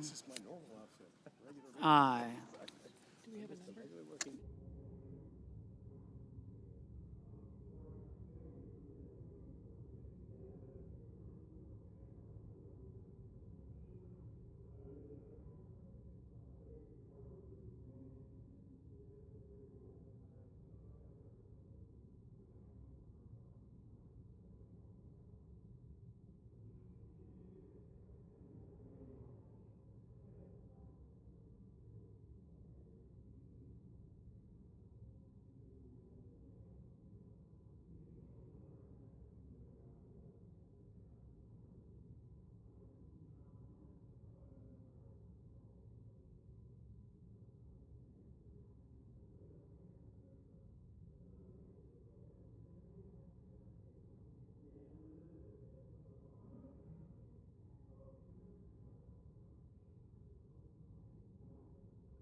Mr. Hawley, Mr. Hawley, aye.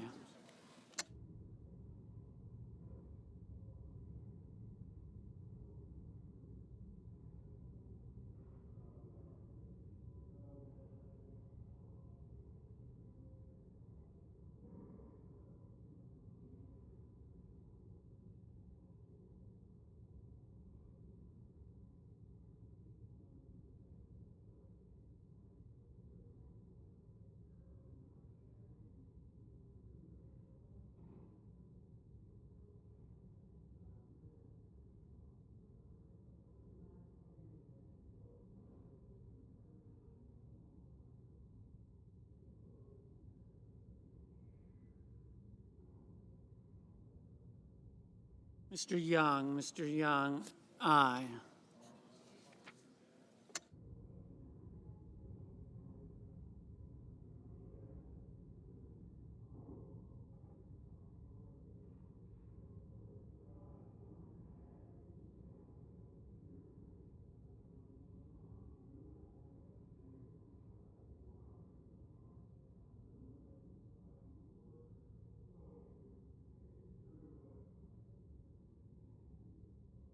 Mr. Cruz, aye.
On this, the yeas are 83, the nays are 13. The motion is agreed to.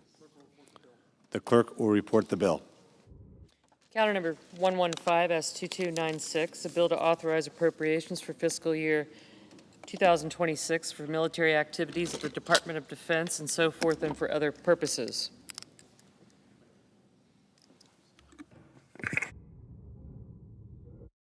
I recognize the senator from Mississippi. I call up the Wicker-Reed Substitute Amendment 3748 as modified and ask that it be reported by number. The clerk will report the amendment by number. The senator from Mississippi, Mr. Wicker, proposes an amendment number 3748 as modified.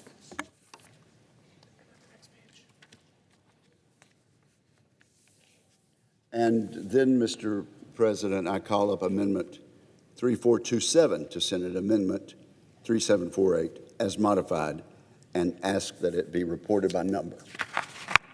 The clerk will report the amendment by number. The senator from Mississippi, Mr. Wicker, for Ms. Ernst, proposes an amendment number 3427 to amendment number 3748.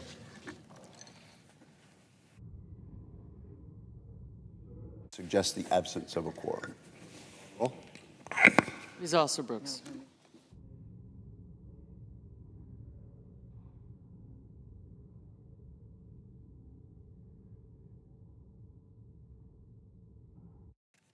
Mr. President. I recognize the senator from Nebraska. Thank you, Mr. President. Mr. President, I recently returned from an official trip to the Indo-Pacific. The Senate's in a quorum call. Sorry. I would ask that the quorum call be vitiated, please. Without objection. Thank you, Mr. President. Mr. President, I recently returned from an official trip to the Indo-Pacific where I visited U.S. military installations in Hawaii and Guam and met with leaders in Palau, the Philippines, and Taiwan. That trip underscored a simple reality. We are living in a time of global unrest, and maintaining a free and open Indo-Pacific is vital to the security of both the United States and our partners. On the final leg of the trip, I met with Taiwanese officials and saw firsthand how we can strengthen U.S. posture and deepen collaboration in the region. I was also struck by the warmth, hospitality, and the resilience of the Taiwanese people. For decades, our partnership with Taiwan has been anchored in democracy, in freedom, and in economic opportunity. Today, it is equally defined by innovation and resilience. A stronger Taiwan means a stronger United States, and vice versa. That is why both our nations must continue working deliberately and decisively to deepen cooperation. The payoff is clear: greater prosperity for our people and greater stability for the world. Taiwan has made remarkable progress in bolstering its self-defense in recent years. We should seize every opportunity to build on that momentum. At the same time, we must recognize the challenge before us. The Chinese Communist Party continues to threaten, pressure, and attempt to isolate Taiwan. These actions are unacceptable. The people of Taiwan have earned their place as a respected and indispensable part of the global economy. Here in the Senate, we understand the gravity of the challenge. The world is more dangerous today than at any point since World War II. And this moment demands seriousness and resolve. Taiwan is the test case for U.S. credibility in upholding a free and open rules-based order. If Taiwan were to fall under coercion, the consequences would reverberate far beyond the Taiwan Strait, shaking the confidence of our allies and emboldening adversaries worldwide. That is why integrated deterrence is essential. The world is safer when America leads. And it is not just Taiwan that feels pressure from China. The Philippines, one of America's treaty allies, is locked in a contentious territorial dispute with China. Beijing wrongly claims islands and shoals that have been internationally recognized as belonging to the Philippines. Yet Manila is standing its ground with remarkable courage, despite relentless Chinese pressure. And that deserves our deepest commendation. Our alliance with the Philippines is rooted in shared sacrifice. During World War II, U.S. and Filipino prisoners of war endured the horrors of the Bataan Death March, and together we fought to liberate the islands from Japanese occupation. General MacArthur's famous return symbolized the unbreakable bond between our peoples. That history of fighting shoulder to shoulder lives on today in our Mutual Defense Treaty, in Exercise Balikatan, the largest annual exercise that we conduct together. Balikatan means shoulder to shoulder, and that is exactly how we continue to stand. Just as the Philippines is a vital ally, so too is Palau, a uniquely valued partner.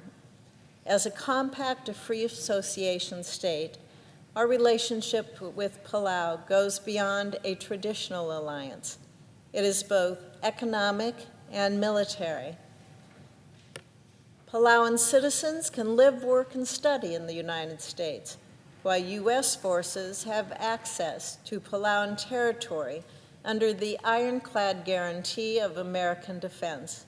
That partnership, it is strengthened by the fact that Palau has continued to maintain diplomatic ties with Taiwan, even under enormous pressure from Beijing. Palau is a small nation by landmass and by population, but its exclusive economic zone is vast, and its courage to stand up to one of the world's largest bullies, it should not be underestimated. And Mr. President, Palau is breathtakingly beautiful, truly one of the most stunning places on earth. When President Whipps visited Washington, he gave me a book filled with page after page of Palau's incredible landscapes. But beneath that beauty lies real strategic importance. Palau reminds us that size is not what determines strength. Conviction is. Guam, home to over 150,000 U.S. citizens, is central to our Indo-Pacific posture. Together with partners like the Philippines, Palau, and Taiwan, we are building a network of deterrence that keeps the peace and safeguards freedoms. It's clear that Taiwan's defense is not Taiwan's problem alone. Any conflict in the region would have devastating worldwide consequences. It would likely halt Taiwan's advanced semiconductor production, which our electronics, automotive, and healthcare industries rely on. Economically, a conflict would disrupt global trade routes, potentially triggering a global financial crisis, and it would escalate regional military tensions, risk broader conflict, and cyber attacks. A strong American presence in the region lowers the odds of conflict and reassures our allies that they will never face these threats in isolation. All of this is why we need wise investment from both Washington and Taipei.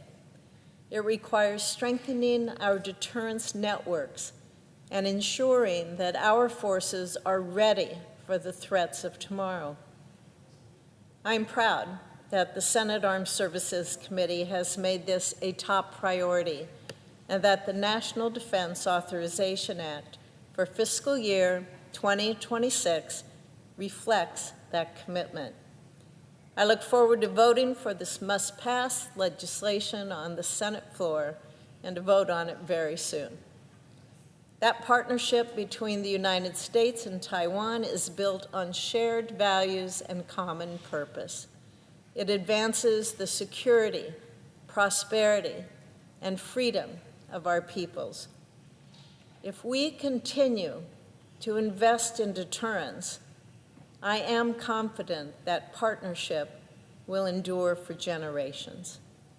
Thank you, Mr. President. I yield the floor.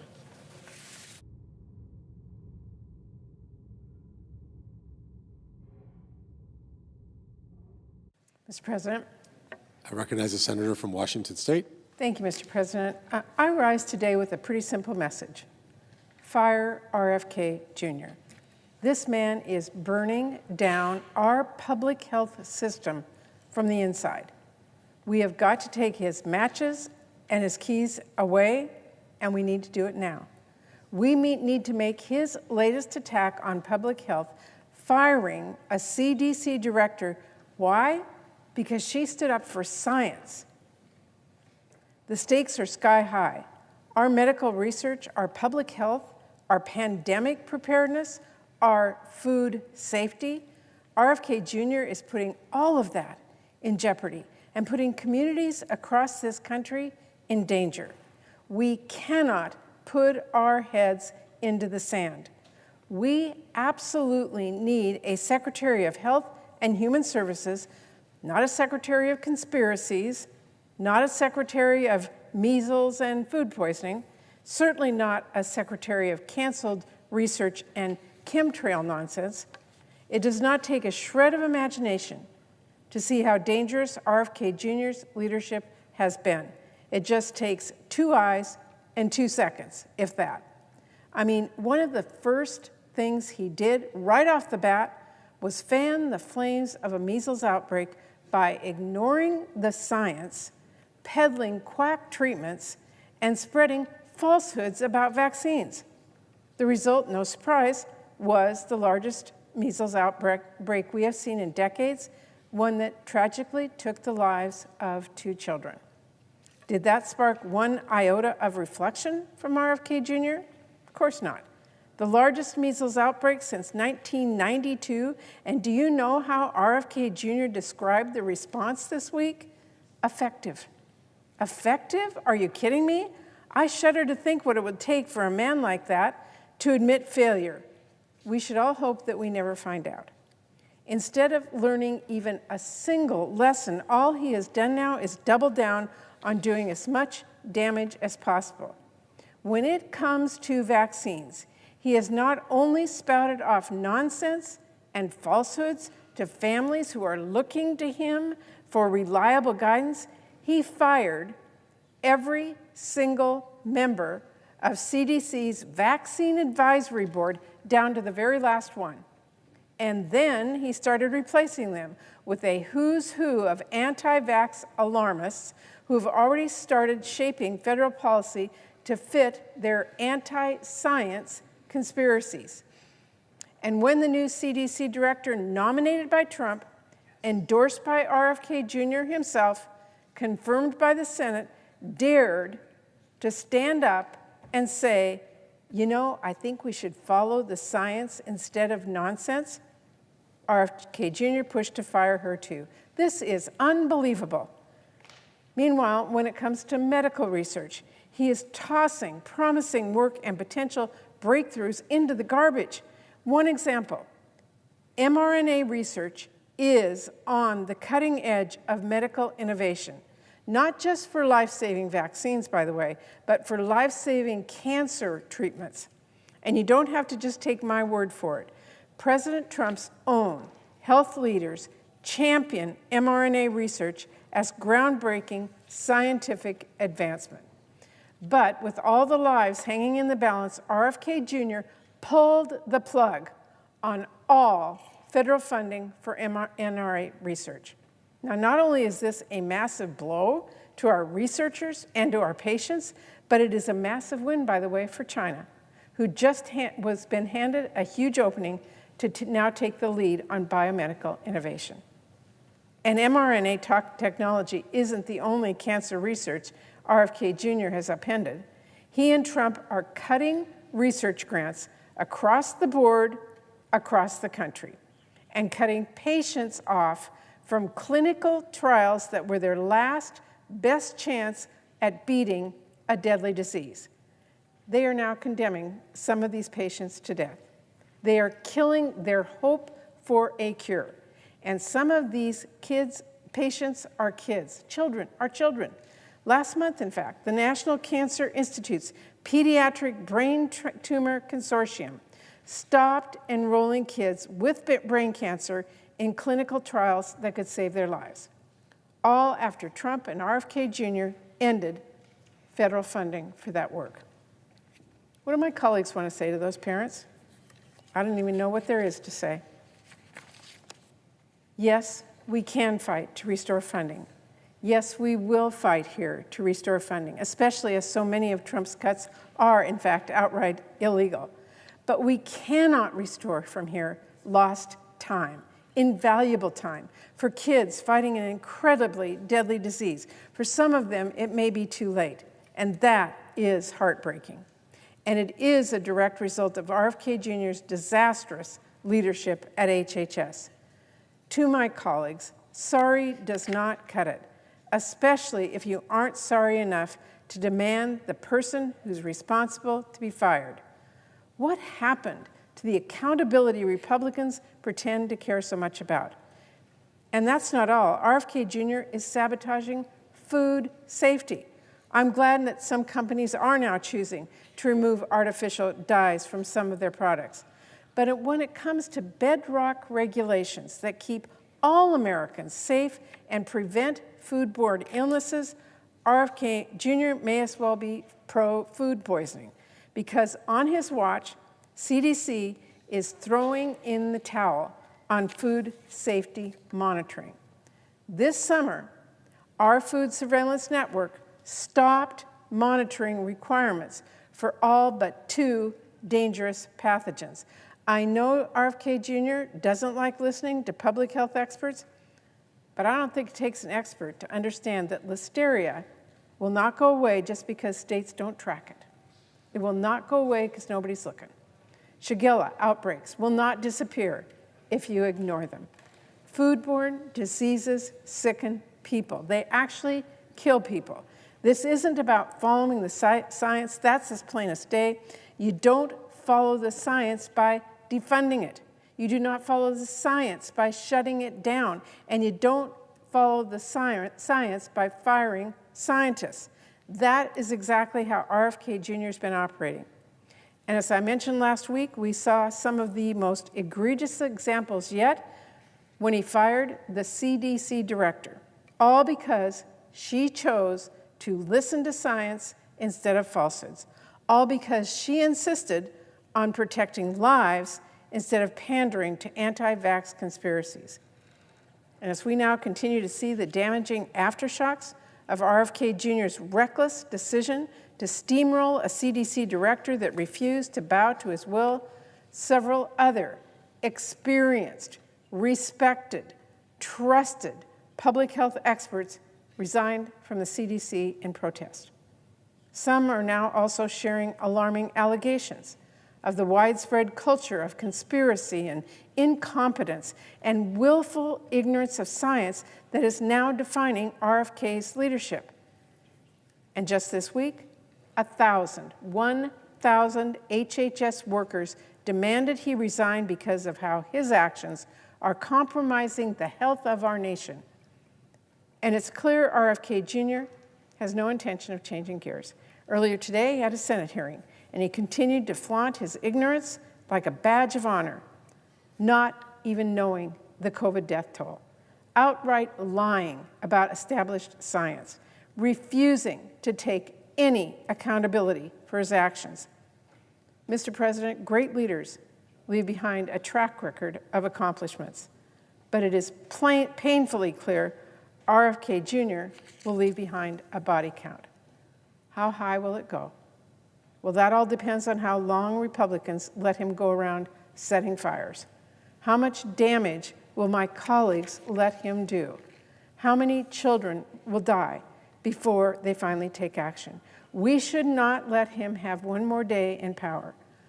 I know some of my colleagues understand the grave reality of this situation.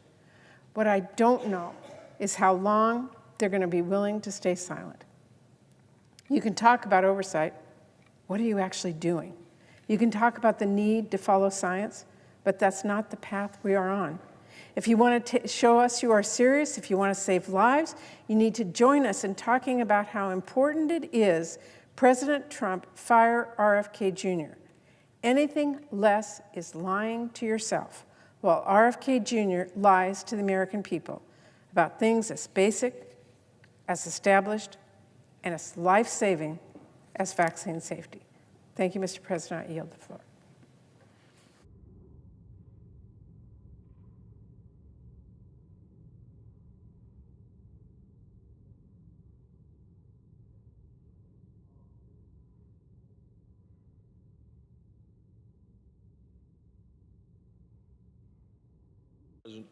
Recognize the Majority Whip. Mr. President, I move to proceed to executive session to consider calendar number 269. The questions on the motion? All those in favor say aye. Aye. Opposed, no. The ayes appear to have it. The ayes do have it. The motion is agreed to. The clerk will report the nomination. Nomination, Department of Homeland Security, Robert Law of the District of Columbia to be Undersecretary for Strategy, Policy, and Plans. Mr. President, I send a cloture motion to the desk. The clerk will report. Cloture motion, we the undersigned senators, in accordance with the provisions of Rule 22 of the Standing Rules of the Senate, do hereby move to bring to a close debate on the nomination of Robert Law of the District of Columbia to be Undersecretary for Strategy, Policy, and Plans, Department of Homeland Security, signed by 17 senators as follows. I ask unanimous consent the reading of the names be waived. Without objection. Move to proceed to the legislative session. The questions on the motion? All those in favor say aye. Aye. Opposed, no. The ayes appear to have it. The ayes do have it. The motion is agreed to. I move to proceed to executive session to consider calendar number 293. The questions on the motion? All those in favor say aye. Aye. Opposed, no. The ayes appear to have it. The ayes do have it. The motion is agreed to. The clerk will report the nomination. Nomination, the Judiciary, Kyle Christopher Dudek of Florida to be United States District Judge for the Middle District. Mr. President, I send a cloture motion to the desk. The clerk will report. Cloture motion, we the undersigned senators, in accordance with the provisions of Rule 22 of the Standing Rules of the Senate, do hereby move to bring to a close debate on the nomination of Kyle Christopher Dudek of Florida to be United States District Judge for the Middle District of Florida, signed by 17 senators as follows. Mr. President, I ask unanimous consent that the reading of the names be waived. Without objection. Yield the floor. Absence of a quorum. The clerk will call the roll. Ms. Alsobrooks.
Without objection.